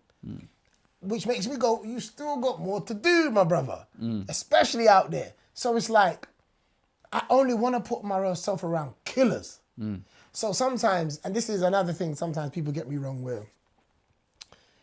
People get so emotional about what I mean to them that they don't understand what I've seen. Right. So for example, someone might come up to me and be like, yeah, man, I've done this, blah, blah, blah, blah. I'll be like, that's good. They want me to go, oh my God, that's amazing. But they don't respect what I've seen. Right. I can only get excited about something that's on the same level or something I ain't seen before. Not to pop down anyone's thing. No, I hear that. But there's this thing at the moment where someone comes to you, they've got a big following online, and they come to you with all of this energy, and then you be like, oh, that's good, man, well done. And because it wasn't bigger, he's a hater. Right. Oh, my man ain't rating me. Oh, why is he acting like all this stuff? You're not saying to yourself, this guy's just left Dave Chappelle. Right. This guy's left this all this. He's seen Wild and Out. He's seen this.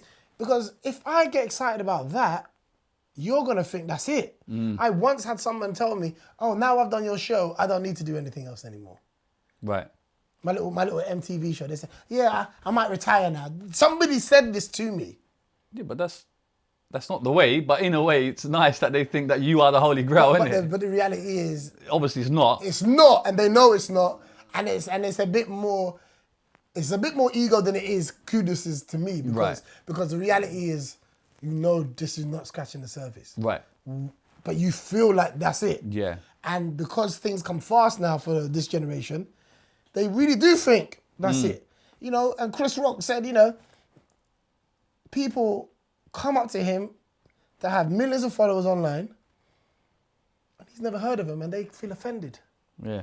So they walk away saying, Chris Rock, don't rate me. Yeah. Chris Rock. Yeah. Chris Rock. Yeah. The Chris Rock. Some may say it's a new world. You need to evolve into this new world, this new space. Because there are a lot of overnight comedians, which can be quite offensive because they haven't done the graft. Yeah. They're on TikTok or they're finding their comedy sketches in that world. How do you see that? Do you know what I mean? You can't cheat this game. It does appear there's some cheating going on. Can't cheat. Right, explain. Because the crowd will fucking tell you. Yeah, but some of them are not crowd ready and they're happy just being a comedian. The crowd will tell you. The crowd will tell you, oh man, when you hear these words, you're next. Right. Yeah?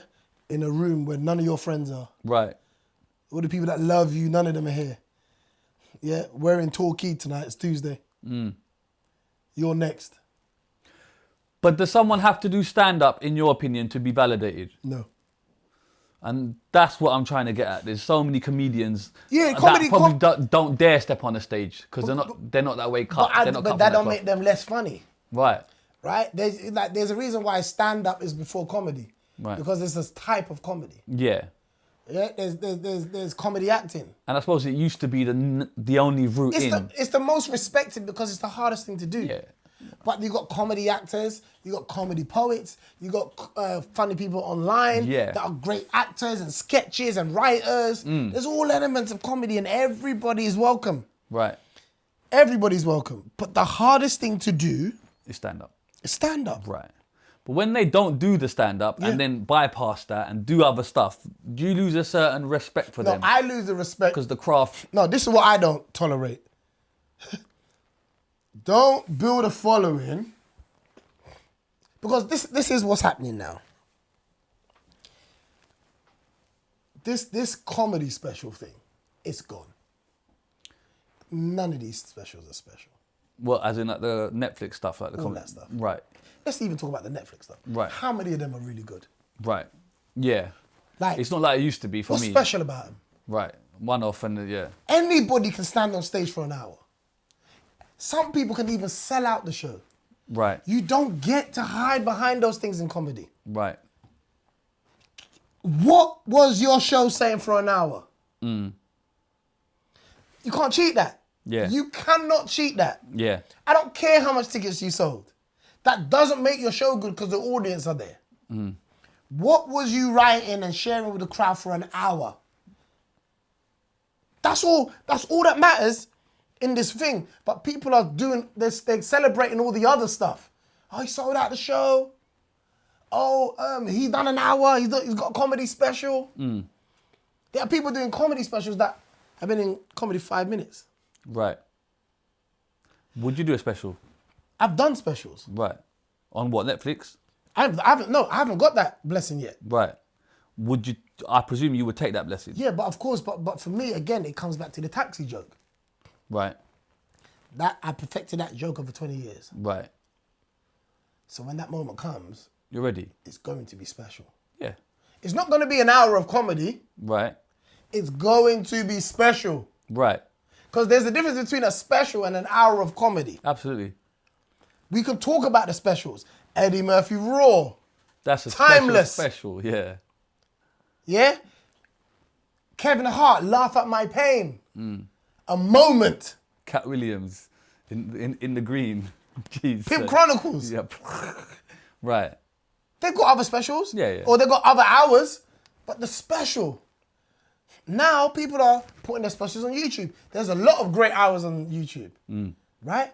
But we've come into this now where volume means more than quality. Yes. But let's go to the GOATs. Eddie Murphy has 2 that still can't be beat. Yeah. But that's a moment in time that perhaps can't be replicated. Do you believe that, or is that bullshit coming Dave from you? Chappelle is proof that if you stand on your square, you can say what you want. But people try to be controversial but aren't controversial people. Yeah. You understand what I'm trying to say? You're not controversial people, you're trying to be.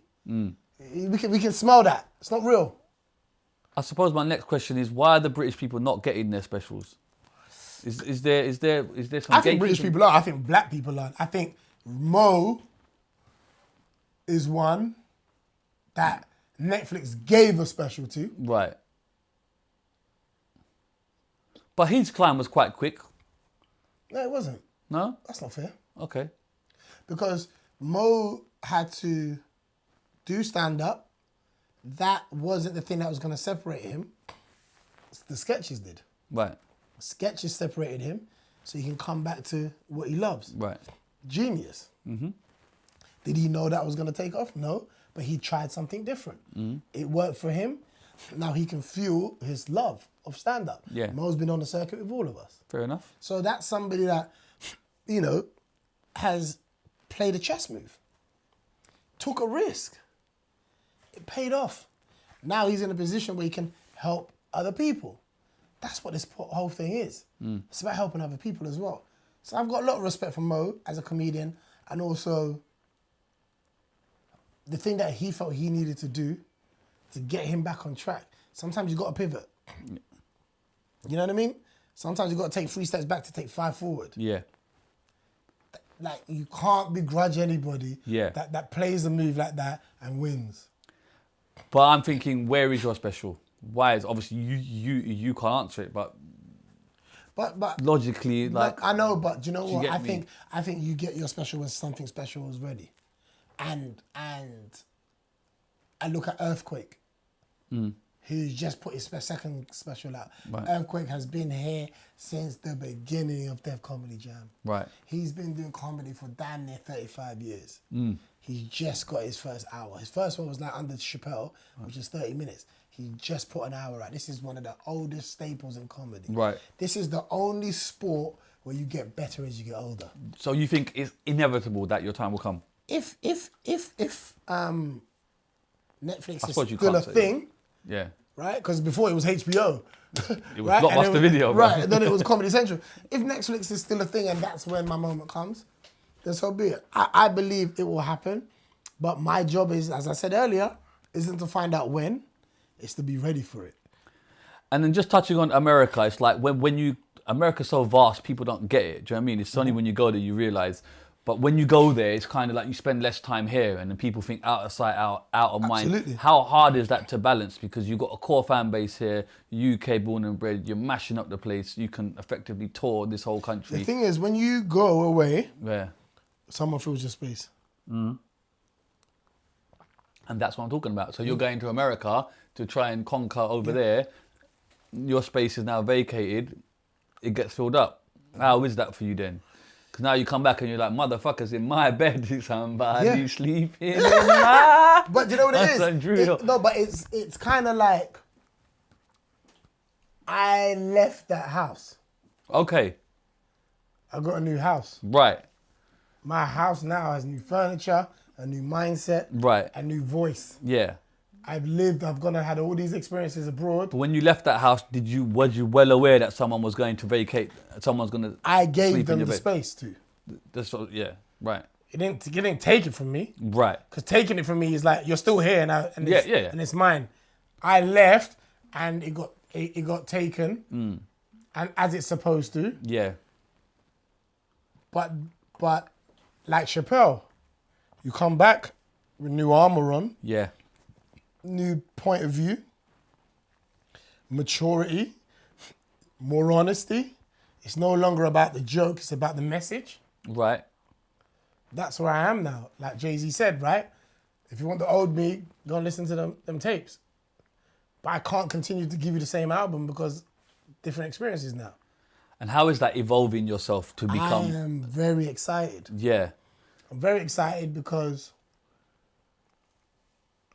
you know, I'm comfortable when it comes to stand-up.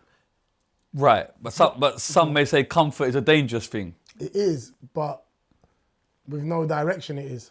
Right. With no intent it is. If it's You're just, still hungry as ever. Oh, because my wants are different. And what are your wants? My wants now are, it's more about people's mindset and what's really going on in the world and encouraging people. And When you say encourage, what do you mean? In what way? I mean, you know, it's a privilege to be in your purpose, bro. You talk different and you walk different. It's like a great analogy that Terry Crews said is like, people tell you to be humble, but you're not humble when you... Are you humble when you walk into your house? You're not humble, you're very relaxed and confident. Why? Because you've been there before. It's your house. You know it's your house. You're comfortable there. Comfortable, yeah. You're not humble at home. This is yours. Yeah. You understand what I'm trying to say? I hear you. There's nothing humble about you in your home. Right. I'm home. This is my house. I'm going to show you it's my house because I'm that comfortable in my house. Right. Not comfortable where I'm trying to, keeping my eye off the prize or getting too comfortable where, I'm going to slip and fall. No, I'm just very comfortable in where I'm at in stand-up and where I am in my journey in life. I'm in a grief season. What does that mean? I lost my mum. Yeah. I'm losing people. This hasn't happened to me like this before. Right. You can't get to the same Kojo. Do you understand what I'm saying? I hear that. You can't get the same Kojo. But do you look forward to that person that you're going to be like come, or is it a bit worrying, daunting? No, it's. Or are you excited to do? I'm very excited about it. That's what I'm trying to. Because after 25 years in comedy, I'm giving people the real me. I've given them the version that I wanted them to have, which is also a risk. But you're really getting the essence of who I am now. And I believe when I watch Chappelle, I don't believe the first thing people are thinking about is I'm gonna die on my ass laughing. They're thinking I'm gonna get some information. Yeah. And in the world that we live in right now, I'm telling you, bro, there's more value in that than the bubblegum jokes. Those jokes that you could have thought of. Yeah. It's not about that after a certain while. People like Dick Gregory, there's messages now in the performance. Right. The jokes are gonna be there, but the messages weren't always there. Beyond laughing, you're walking away with a warm feeling, a motivation, a clarity. Yeah. I know what you mean. That's where I'm at. You can hear in how I speak. I'm really in a beautiful space now where I can really identify where I can be. What type of messages are at your core, or is this a secret? No, it's just about, I think the ultimate message is, I think a lot of people are standing in their own way. Meaning? They're worried about what other people think. Okay. And they're ignorant about what needs to be done. Right. And they've got 1,000 excuses, qualified or not. When God gives you what you're praying for, are you gonna say, give me 5 minutes? People know they're not eating right, but they want that holiday body. I got that. No joke. But you understand what I'm saying? Yeah. Like the reality is, you know you're not doing the work. You know you are, but you're still complaining. You know you're not doing the work. That's like my editor, no, I'm joking. But I'm just saying, like, it's beyond. Yeah. Comedy is what hooks you in, but you're going to leave with something with me now. Right. That's where I'm at. I hear you. I can't give you bubblegum. That would be dumbing myself down. I can't do that. I've graduated from that. I've seen the world. I've been around the best. I've listened. I've sat in rooms with icons. I've been in a room, in the same room at the same time after the Dave Chappelle show. Madonna was in there. Janet Jackson was in there. Angela Bassett was in there. Anthony Joshua was in there. Bashi, Damson Idris, Daniel Sturridge, Spike Lee, Naomi Campbell. And I'm just walking around shutting the fuck up, listening to the convos. Jimmy Iovine, Ed Sheeran, all in the same room, and I'm just soaking up game, and I'm soaking up stories, and I'm absorbing all of this. And I'm saying, this is the GOAT. This is the greatest of all time. Because look at all the people he brings together that would never be seen with each other outside of this. Elon Musk, Diddy. I mean, that's probably not a name you want to be hanging around with. Boy, yeah. But Ludacris, Jamie Foxx, Busta Rhymes, Chris Brown, all in the same room. Marlon Wayans, man, I've been there. Dave's put me right there. That's an after party and a half, that is. To sit down and shut up and just listen and soak up game. I can't give you anything less than what I've experienced. I can't give you anything less than what I know to be true.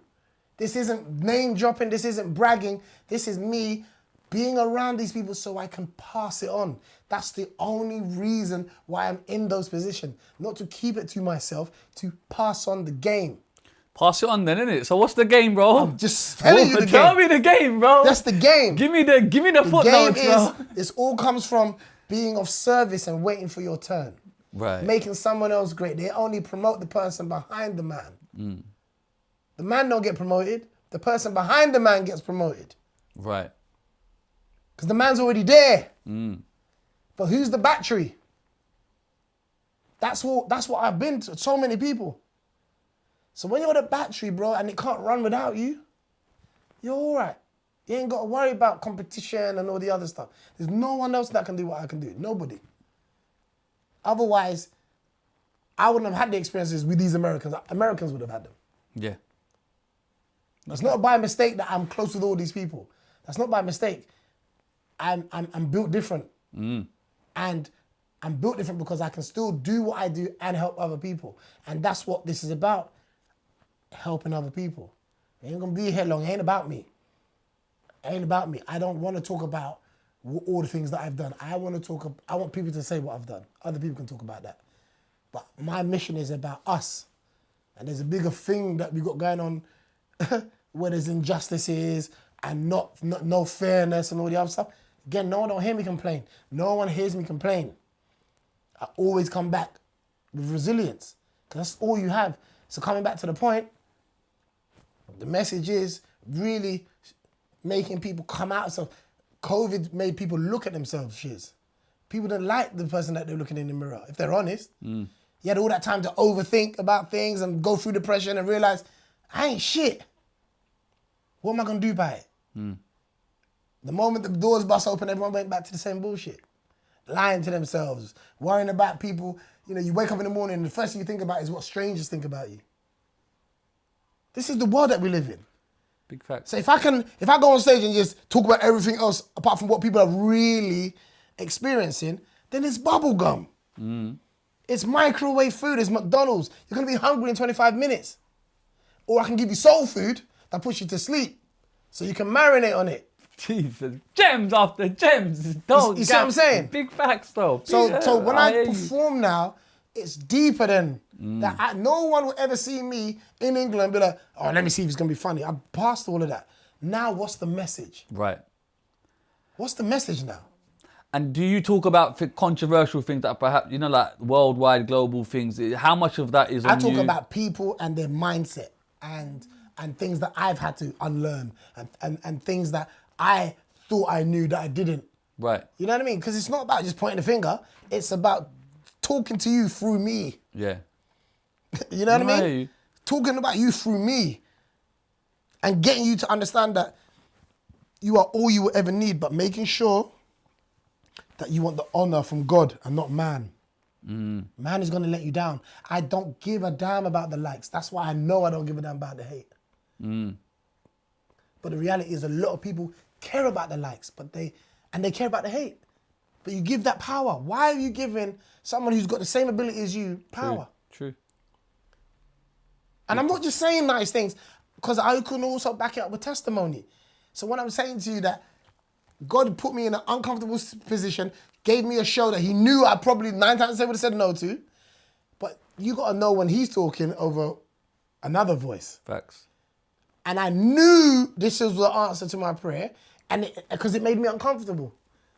And until you're ready to be uncomfortable, shut up. You ain't going nowhere. Nothing's happening for you until you're ready to be uncomfortable.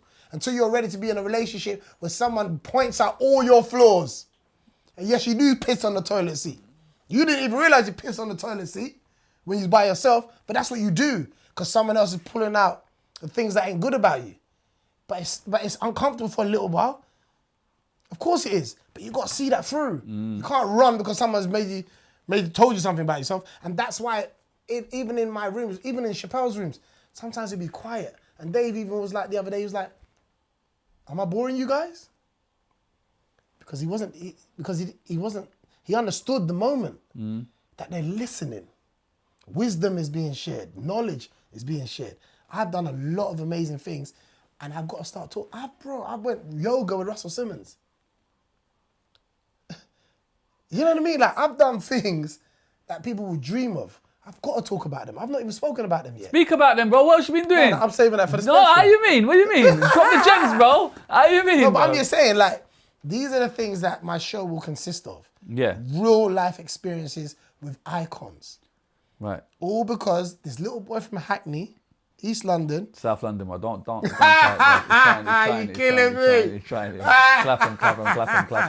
South London's got enough people, Right. bro. They don't need me to add that. Right. But yeah, man, like, you know, I just want people to know that there's no excuses. I'm a little boy from East London who dreamt on a level that wasn't even on what I've achieved. Side note, is Dave Chappelle the greatest of all time? Yeah. Bigger than Eddie? No, not bigger than Eddie, but he's the greatest stand-up of all time. Because there's no other version of him. Eddie was a version of Richard Pryor. Richard Pryor was a version of Will Cosby. Yeah. Chris Rock was a version of Eddie Murphy. Okay. No one is like Dave. Yeah, I had to say that. Okay, so what are you touring? So what's going on then? Talk to me about the future. Right now, I'm bringing back a weekly comedy night, Right. which allows me to. I don't know if someone told you, but Corks ain't there no more. I know, it's burger and lobster, the bastards. It's Burger Lobster. I don't even know. Yeah, bro. Someone tried to take me there to eat, bro. I said, no, I can't do No, it, I fam. can't do it. No, I can't do it, bro. PTSD. Yeah, bro. The Carrefour warehouse is still fucking there, no? Right. No, but I've got a brand new weekly comedy night at Top Secret Right. Comedy Club, which is to Holborn. me, Holborn, Yep. the best comedy club in England. It's really good. I'm telling you, like, I've seen how Paul they like run Chowdhury it. there. I've seen Paul Chowdhury How there. they run it there is just not next level. Yeah. I mean, I bought Chappelle there last week. And we did a private gig. You told Bruv, me that, you're a week brother. late. You're a week late, bruv. You would have been up in Fucking there. hell. But we did that. I do a lot of pop-up shows with all these people. Yeah. Marlon Wayans was in there. He's coming back. We're going to do one with him. But there's going to be a lot more. Like every month, we're going to bring someone You over. know, on the broadcast messages, right? You're good, man. Add You're me, good. add me in. You're coming. Right. So you're doing these. Yeah. It's called Brown Sugar. It's going to be a brand new Sunday night. Pushing Every Sunday? Every Sunday from the 2nd of November. At the Top Secret. At the Top Secret And Comedy Club. that's your thing you're doing. My thing is going to be absolutely insane. And is this you trialing new material? Yeah, I'm hosting. Okay. I'm hosting, so that's the best way to kind of like, Come work in, out. try a couple things. Exactly. Pass, yeah, okay. Also, just have conversations with people, you know? Have Right. conversations with people, build it. I'm in a space right now where I'm just working on a new show. Taking it back to the essence, really. Essence, exactly. Okay. But it's in a proper comedy club. Right. And we're gonna make it an amazing Sunday. And I think Sundays have just been missing a little bit for something to just do and something that's not Samantha's partying closed down, and- bro. Samantha's. God damn. Alizé is no more, bro. What do you think I don't know this? Right, I used to lock that down in Ministry of Sound, boy. Come on, bro. What? Yeah, Yeah. a whole bottle. And then Alizé is no make more, you fam. make you shit like crazy after all that damn sugar. So yeah, you're bringing back the So I'm Sunday. doing that. I've also written my autobiography. Beautiful. Okay. Yeah, Done. so done. Where is all it? done. You couldn't bring no no, promo for man. it's not. It's not published It's a yet. par, bruv. You but coulda- it's all you written, could done. Sneak peek, you get me? Bro, I'll be back in it. Oh, anytime, Yeah, absolutely. when I'm doing the rollout, We bro, love I'm that. absolutely gonna come back. Right. So I'm doing that. Also developing a TV show Okay, that's based around my time in foster care. right. It's a sitcom. It's a sitcom. And we are developing it, and it's looking phenomenal. How does that work? Do you write it first and then sell it on, or do you Yeah, how does this work? I'm writing it with an actress and writer called Shizzio Akadulu. Right. Shizzio, you might recognize her from, she done Hobie City, Right. Casual, I think as well, and she was on Strictly. If you need token Asian man, I'm here, you know. My You IMDb might strong, get a you little- know. Are you, bro, you might get a little, I'm out yeah. here, you know. I've I been in see, movies, I you know. see, I I think see. you get me. You get me. I know you get me. The diversity box has got to be ticked. Come man. on, DEI. You get Come me? on, So let's do it. Allow me in it, bro. Anyway, No, bruv. right, go on. No, but I really want to just come and I want to do more films. And Marlon Wayans is looking at one of my movies at the moment. He really likes it. What are you looking at? As in you script write the movies and stuff? I've written a movie, yeah. I've written a movie. Right. I've done a few movies, but What do you mean you've done them? As in written them? Written them. And made them? Yeah. What are they? I don't The Weekend, you can see that on Amazon. I wrote that. Right. There's two other things. Wasteman Diaries is on YouTube. Right. Boys and Girls, which is on YouTube. Okay. So if you type Boys and Girls Kojo, you Right. can see that as well. I shot that in America. Okay. And then I've got another movie that Marlon's looking at now that I want to shoot in Ghana. Right. Yeah, so it's kind of like Shall I that get my one's- visa sorted now then? Absolutely, bro. get me? Yeah, get it, bro. Get it, bro. I've got a house there as well, so you're good. You get me? know what I mean? I could play terrorist number 2. You know, why you got to do that, bro? Because that's what I'm going to get no, cast you for. can be the corner shop man. Corner shop man. You get me? So you're actively writing stuff? I've been writing for like 15 years. Oh, yeah. And now it's just kind of getting everything And then out there. is it a tour or? No, I'm working on my new hour now, and I think the next one I wanna tape it, hopefully for a Netflix or whatever. But you know, I'm speaking to Dave Chappelle. I'm speaking to a few things in the pipeline, in terms of my own hour. But right now, I've just done a lot of stand-up hours, and I just wanna really not put no pressure on myself. Right. I just wanna find it. I wanna get back in the comedy clubs, you know, start working out again. Get that rhythm back, and yeah, it's going to be exciting. It's beautiful that you could do all this stuff and still do the comedy clubs. You keep it 100% authentic. Do you know what I mean? Because I learned that from the best. Yes. No matter what they do, you see them at the comedy club. That's what I mean. Because you know what? There's no feeling they get better than the immediate feeling. Right. You know what I mean? Films are great. Yeah. TV's great. You know, but when that audience gives you immediate reaction, it's just. And can I just touch on online, Instagram and TikTok? I don't see you doing, you're not comedy on there. Does that make sense? Am I saying the right things? It's like, I see a lot of people that do comedy on there and kind of combine forces. There's a lot of comedians that have their own little group of comedians. In terms of sketches and stuff. Yeah, sketches and stuff like that. I'll name like Axel, Hacks, Aaron. They're all together. And that kind of makes sense because they're all, Jeremy Lynch, they're all together, but I'm seeing Kojo doesn't participate in that. Is that a conscious choice? Like I want to do something else, or that's just not me? For me, honestly, I don't want LOLs. Right. I want real laughter. Okay. I want real laughter.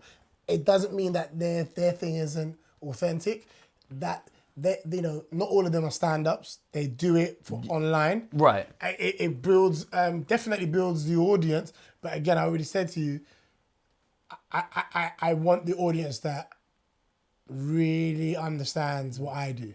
But can you not appreciate audience at home can LOL with that at home? Yeah, in this day and age. Yeah, but I also feel like, you know, not everything's for everybody. Yeah, no, that's what I'm saying. You know what I mean? Not everything's for everybody. I love what Pharrell did when Atlanta was popping. Right. When it all went down Dirty South and T.I. and Ludacris and all the other stuff. Lenny said, I don't want to come out and know nothing. 7 years later, came out with Happy. Right. Sometimes you got to let other people have their moment. You got to let other people excel. You got to let other people do your thing. It doesn't mean you're in the wilderness. It means that you be over there cooking. Right? I understand that I'm a stand-up comic. I don't see the people that I admire doing sketches. Right. They do it if it's on television, right? On Rick a James, movie. bitch. I'm Rick James. Bitch. There you go. Yeah. Right? Now, this social media is the new television. Right? A lot of people are putting out these sketches. But for me personally, that's just not my thing. And I've done sketches, especially during COVID. I needed to find a way to kind of interact. But again, honestly, Shiz, in a nutshell, I think influencers have to be relevant. Right. Talent don't. I ain't got to be relevant. I got to be talented. Big gems, yeah. I'm talented. I don't have to be relevant. I don't have to have 1,000 videos. It gets you a following. I understand that. But I want to be on the credible side. I want to know that someone said they saw me at a Chappelle show, and it was like, that's when we started following you. It doesn't. None of this slows me down.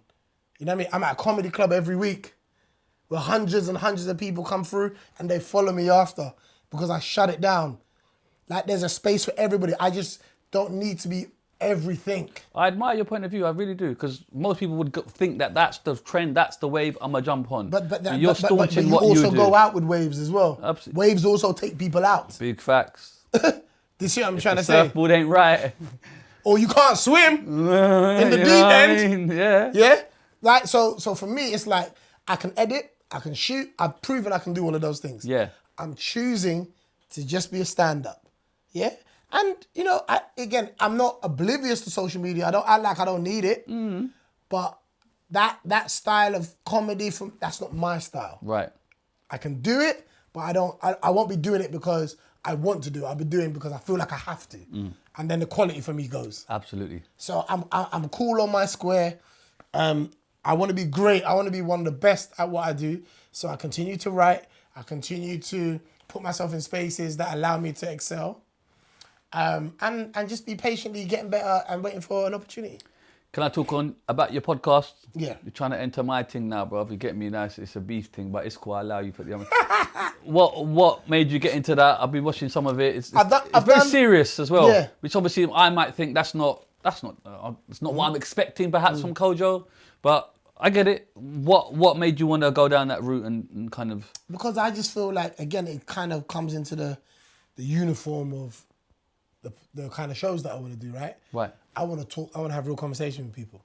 And I don't think many people are in a position to have real conversations with people, because people want to worry about, oh, am I going to be invited to this event, or am I going to worry about this person? And I seen a lot of people's faces before they started. Right. Yeah, you can't flex on me.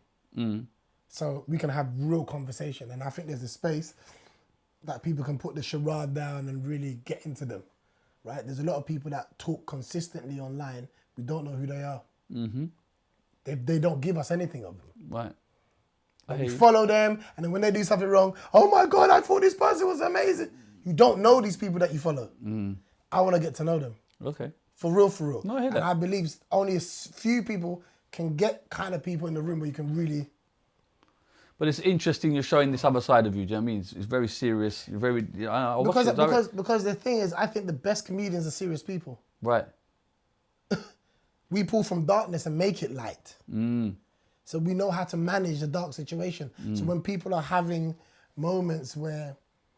If you're having a moment or a conversation with somebody who might be jokey all the time, I've got the technique from radio to be, you know, we used to get long lists of things. You can't ask Nicki Minaj this, you can't ask Kim Kardashian that. But I knew if I make them comfortable, they'll tell me. I wouldn't even have to ask them. And that's what the best interviewers do. They make people comfortable. Facts. And when people get comfortable... Hella comfy right now, innit? Absolutely. But when they're comfortable, they relax and they overshare. Yeah. That's what people do when they're comfortable. Who would be your ideal guest on your show? Man's gonna get Dave and just shut down everything. I'll get that, but I'm talking about light, bro. No, Jay-Z. Yeah. Jay-Z would be the person that I feel like I'd love to have a conversation with. Yeah. Would you take the $500,000 or would you take the dinner with Jay-Z? I'm taking the 500. What's going on? Bro, what's up with... I'm buck him down the road, blood. 5,000, he'll meet me. 500,000. 500,000, yeah, he'll meet me, bro. You know what I mean? Like, I'm gonna be in them rooms with 500,000. You know what I'm saying? Mental. I do this thing before we enter. Thank you, by the way, for your pleasure, patience. man. It's been absolutely amazing. AI asks you questions. This is AI generated. I do this with all of my guests. I don't even read them now because I know it's so good. We probably covered most of it. Yeah. So I'm gonna go through them. If it's too much, don't answer them. You've done this when Simon Cowell hit the Golden Buzzer and Britain's Got Talent. What was going through your head? You done that? Did you expect it? Were you ready to roast him if you didn't? Hell no. Well, hell no. That's a bit dead. If you've gone from opening for Kevin Hart and Dave Chappelle to headlining your own tours, at what point did you realise that you're no longer the support act?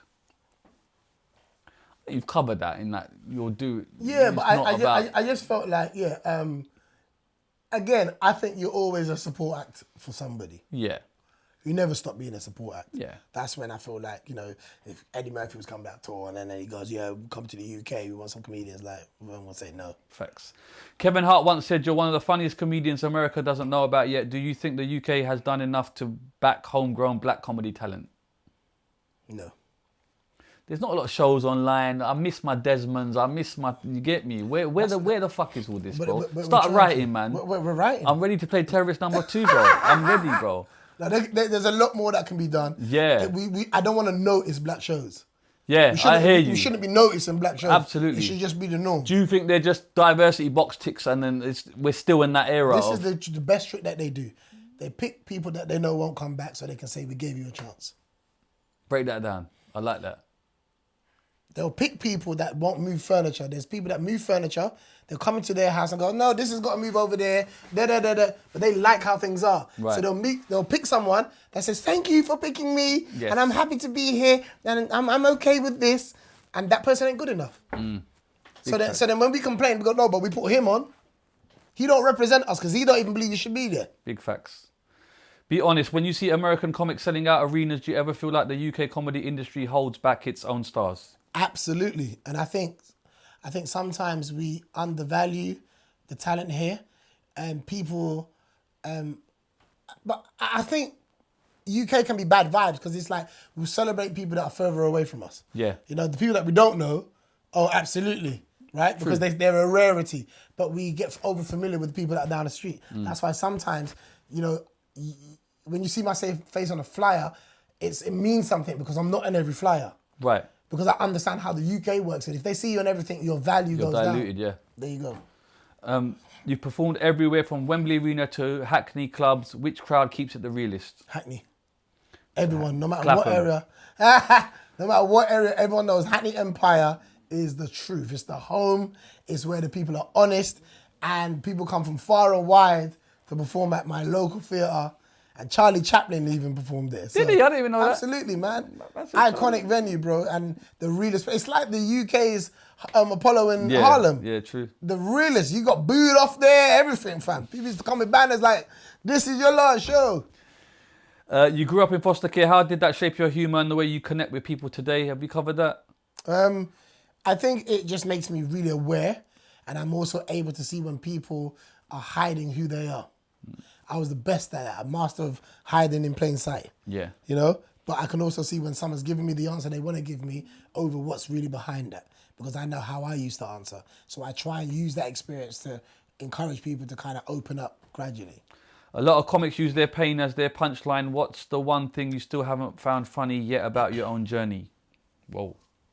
AI, you know. I think that's a good question. I would say my last special was 4 siblings and a funeral. Right. And that was dealing with my mum passing, being the oldest person now, the relationships between me and my brothers and my sisters, talking about their personalities, my nieces and my nephews. First time I ever done that. And that caused a little bit of arguments. Right. Because it's the truth, right? And I think I still struggle to tell my story without offending people. Right. Is that a form of therapy as well when Absolutely. you do that? And, I think the best therapy I've had was writing my book. right. Because everything is in my book. Everything. Right. The book that you brought here that I can't see. The book that's coming. Oh. When's that out, by the way? It'll be out next year. I'm still working on a deal for it. Audio book as well? I have to do audio book. You know That's that's long. gonna be Man has to spicy. sit there and just, chapter 1, it's all big.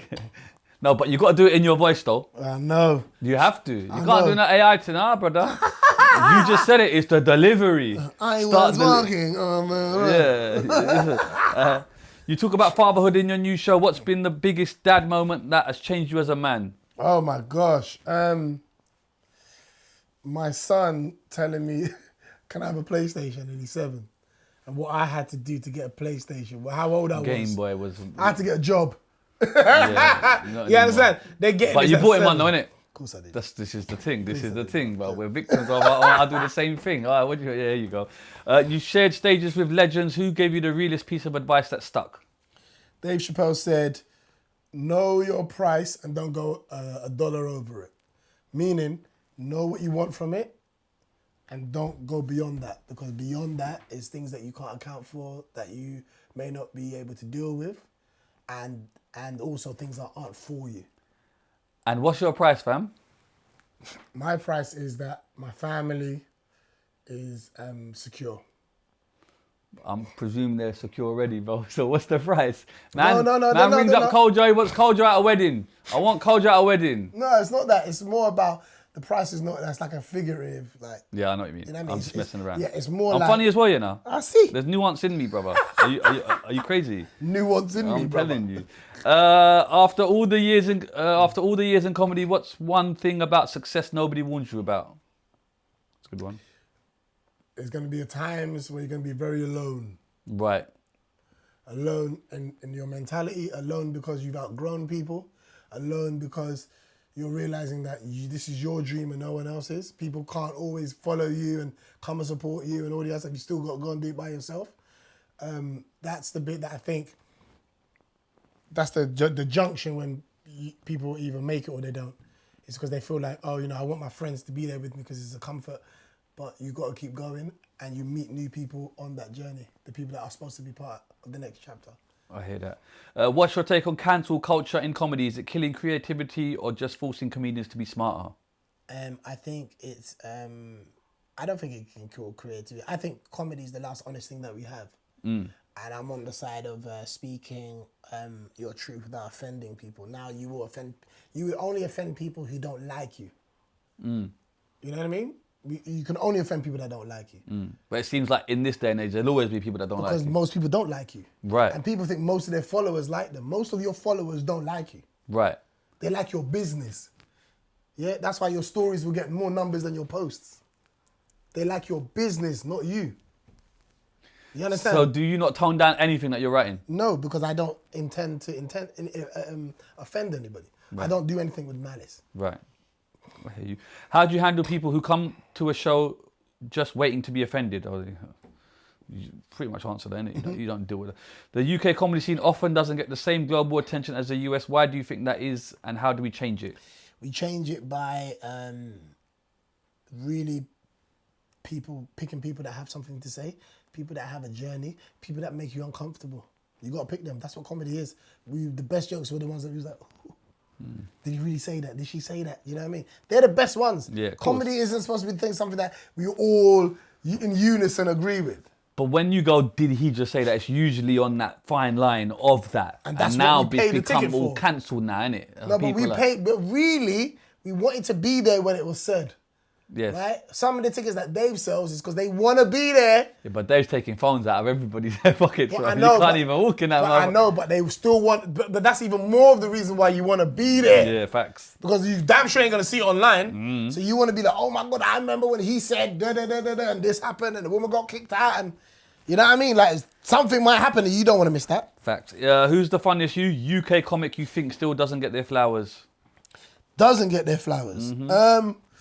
I'm gonna take that as like the whole of the UK. Yeah, right? go for it.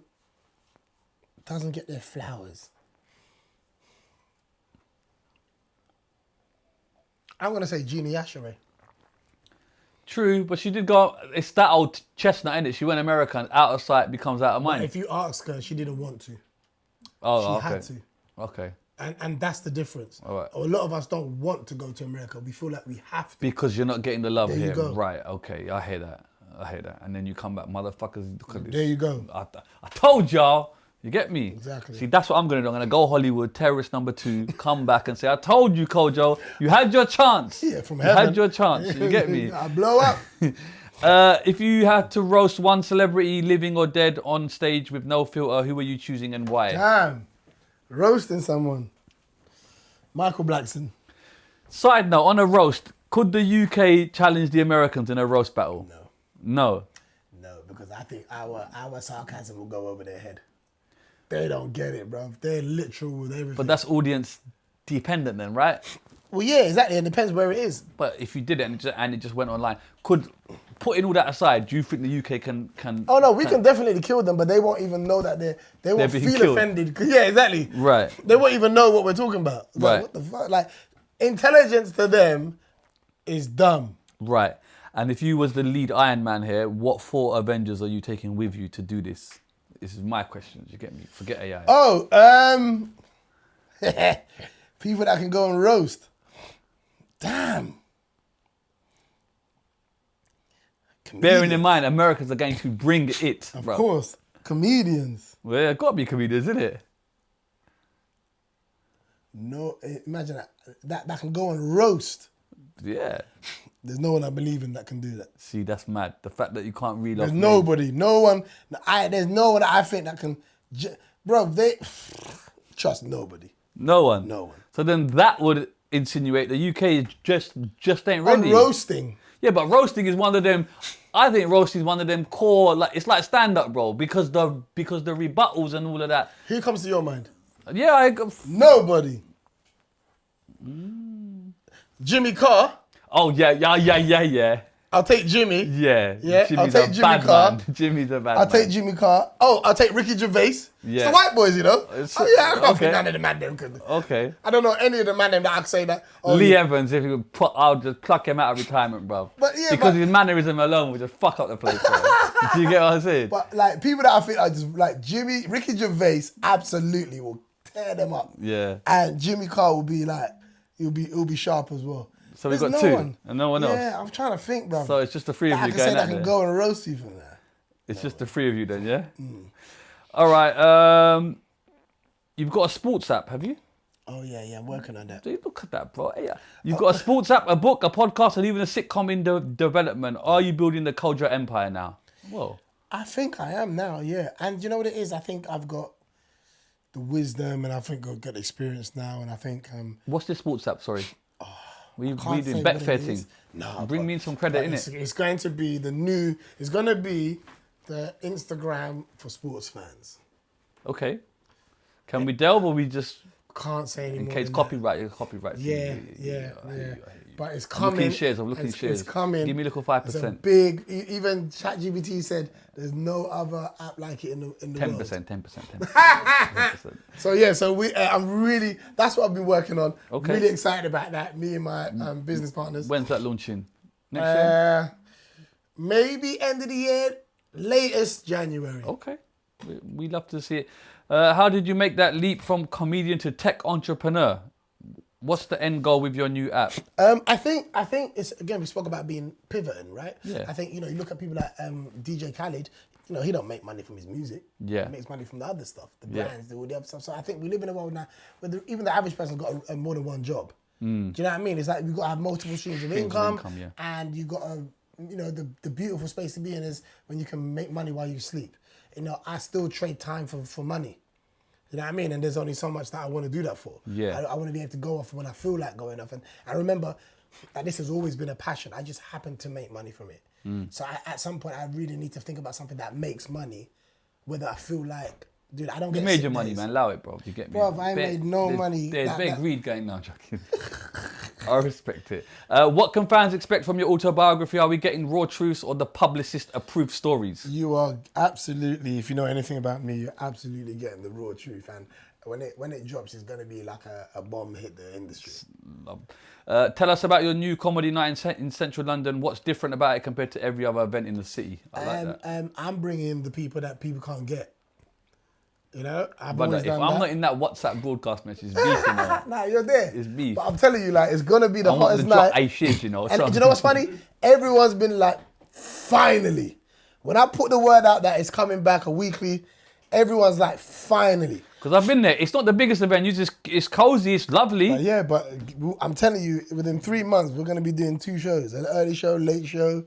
It's gonna be crazy, and the people that are gonna be coming through, it's gonna be epic. And I want the whole scene to come out because we need that. That's when, how I had it before, all the artists will come through. Yeah. Do you know what I mean? Whoever was in town, spot, that was the yeah, spot to be. We're about to do it on a whole I nother love level. that, and it's needed as well. 'cause Absolutely, it and done right. don't exist right now. You've achieved so much already. What's one headline you still want to read about yourself?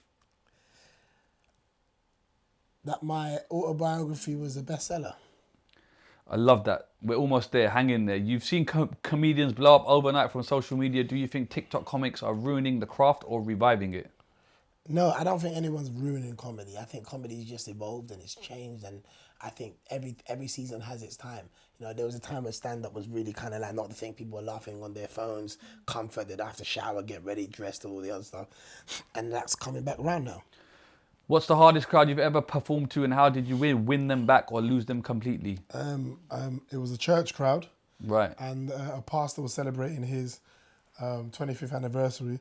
And this was like my 3rd show I ever done. And I remember nothing landed. And then when I got off stage, the pastor came on stage and he said, I'm going to pray for you, son. He said, I'm going to pray for the comedian's material. Oh my God. And I was like, I want the ground to swallow me, but I learned so much from that. You've opened for legends like Dave Chappelle. Has there ever been a joke or moment where you thought, yeah, I've out-funnied him tonight? Ooh. Never. No. Not Dave. But I suppose you've got to have that mindset now of I am the mindset. Don. I don't care who you are, Every time I do Dave respectfully. shows, they're not just running up to him. Yeah. You know what I mean? Yeah. Like, there's no show I've ever done with anybody where they're only running up to the headliner. Right. They see me, they come up to me, they be like, oh my gosh, what's your information? Yeah. Let me. So again, I can go after anybody. I can go after anybody. It doesn't mean that I'm better than them. It just means everybody on the show has their own laughs. But do you go out with a mindset to compete? Like, I'm going to beat. Not with You know what I'm Dave saying? because it's Okay, it's but with others then. Oh yeah, absolutely with others, but not with Dave because it's his show. You know, it's like the early DJ playing Drake and Future at 9 o'clock. Yeah. Like, what are you doing? Right. Just warm us up, get us on a little vibe, and let the headliners come and play your headline. position correctly. Absolutely. Okay. Because I like people to do that when I'm headlining. Right. You know what I mean? This ain't about you. But can you see other comedians not necessarily playing that role? Because they're going to go out and this is my opportunity. I'm looking to smash. Absolutely, and I think they should. Right. But it's like the competing thing isn't about how funny you are. It's about do your time. Right. Don't be on there. You don't have a 10-minute set and then you're doing 25. Right. Do you know what I mean? Yeah. Because then you're making it about you. Yeah. And eating into the main show. Right. So that's all I'm saying. But you always should go and be your 100%. You talk about real life in your sets. What's one real life topic you've never joked about because it still cuts too deep? AI is sick, you know. My son has a disability, Right. muscular dystrophy, and he's in a wheelchair. Right. And that's something that I haven't spoken about yet. I Mm-hmm. believe I will in my new show, but I'm still figuring out what Still that processing. looks like. You know, because it's important that I'm able to talk about that as well, because it's a part of my life. It's a thing that I think people hide in our community, and there's shame around it and all the other stuff. Do you know what I mean? Right. And I think it's important to talk about disabilities and situations and things that people deal with in the real world. Do you feel compelled to bring that out in the open? Or do you get what I'm saying? I think, I believe, Shiz, that your story and my story isn't just ours. It's to benefit other people. Right. It's to inspire other people. Totally. So if there's something that you're dealing with and you hold it to yourself, imagine you feel like something happens to you and no one ever talks about it.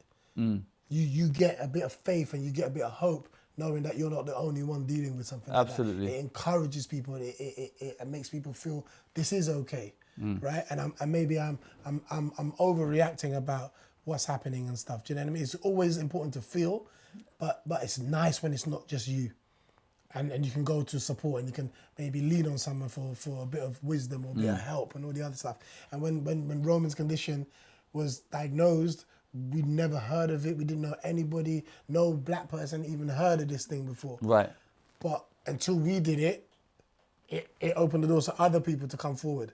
So I always say the things that we go through aren't our stories to hold back. It's there to help our community first and people in general, and make sure that they understand that there's help.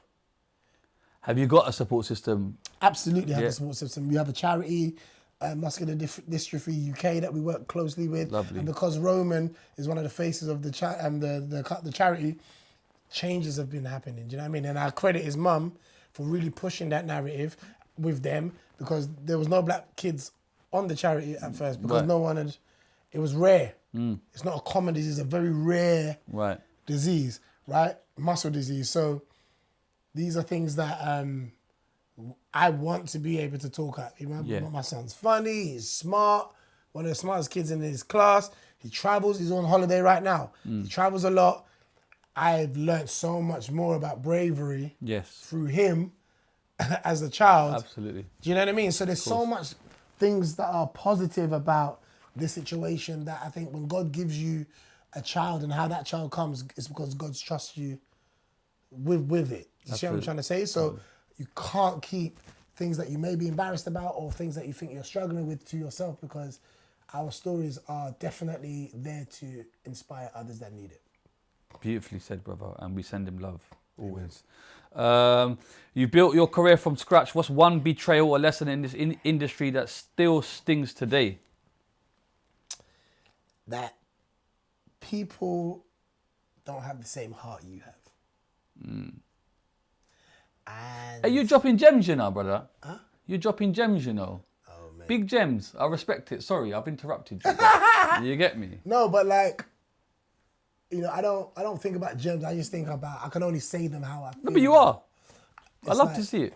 It's like, it's hard in the beginning because you're thinking, but I love you.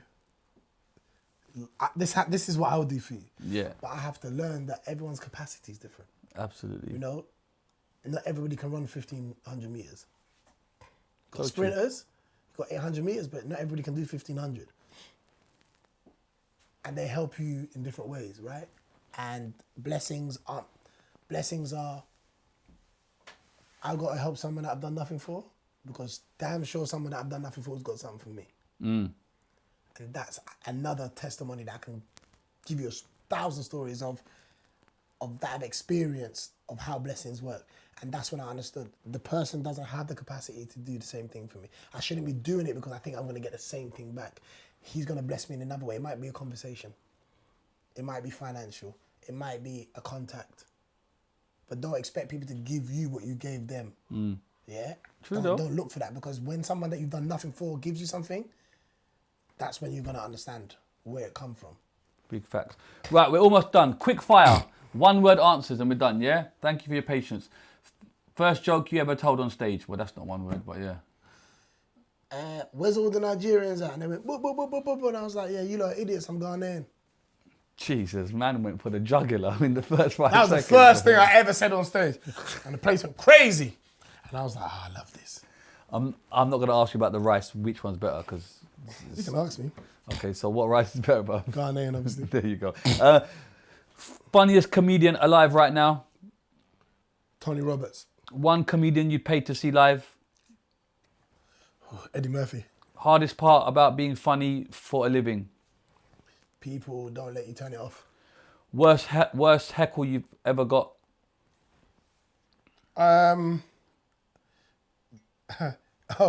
Worst heckle I got? Basically, I was doing a joke, and I messed up the joke, but I tried to recover it, and everyone could see I was trying to recover it. So it was like, bro, just move on to the next one. Someone said, just move on to the next one. And I'm normally I'll be like, I've effed up. Yeah. But I really tried to You go on tried to yeah, you know, like when you miss your exit on the motorway, you try to go all the way well back. up, Liz. Fam, just go somewhere else, man. Love it. Joke that always kills no matter the crowd? Jehovah's Witness joke. About them knocking the door and my dad answering the door naked. Okay. I will look to see for that one at the Comedy Club in Holborn on a Sunday. The city with the best crowds? In the UK? Yeah, so UK. Manchester. The city with the worst crowds?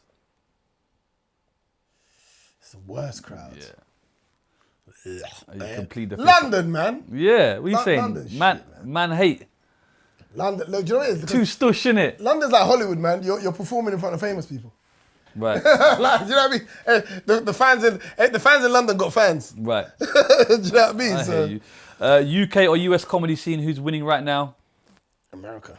If you weren't a comedian, what would you be doing? Well, you wouldn't be a teaching. left wing, would you? Teaching. That'd be a chicken wing. Teaching. First big I made it moment. When Reggie Yates, me and Reggie had a TV show on CBBC. Yeah, sick. That was such a special moment. for Where's me. Reggie these days, man? Bro, he's another making one that I need movies, to man. Find. Man, I need to find Reggie Yates, bro. He was out here at one point. I know. Ever been starstruck? If so, by who? Angela Bassett. Biggest lesson famous taught you? Be yourself.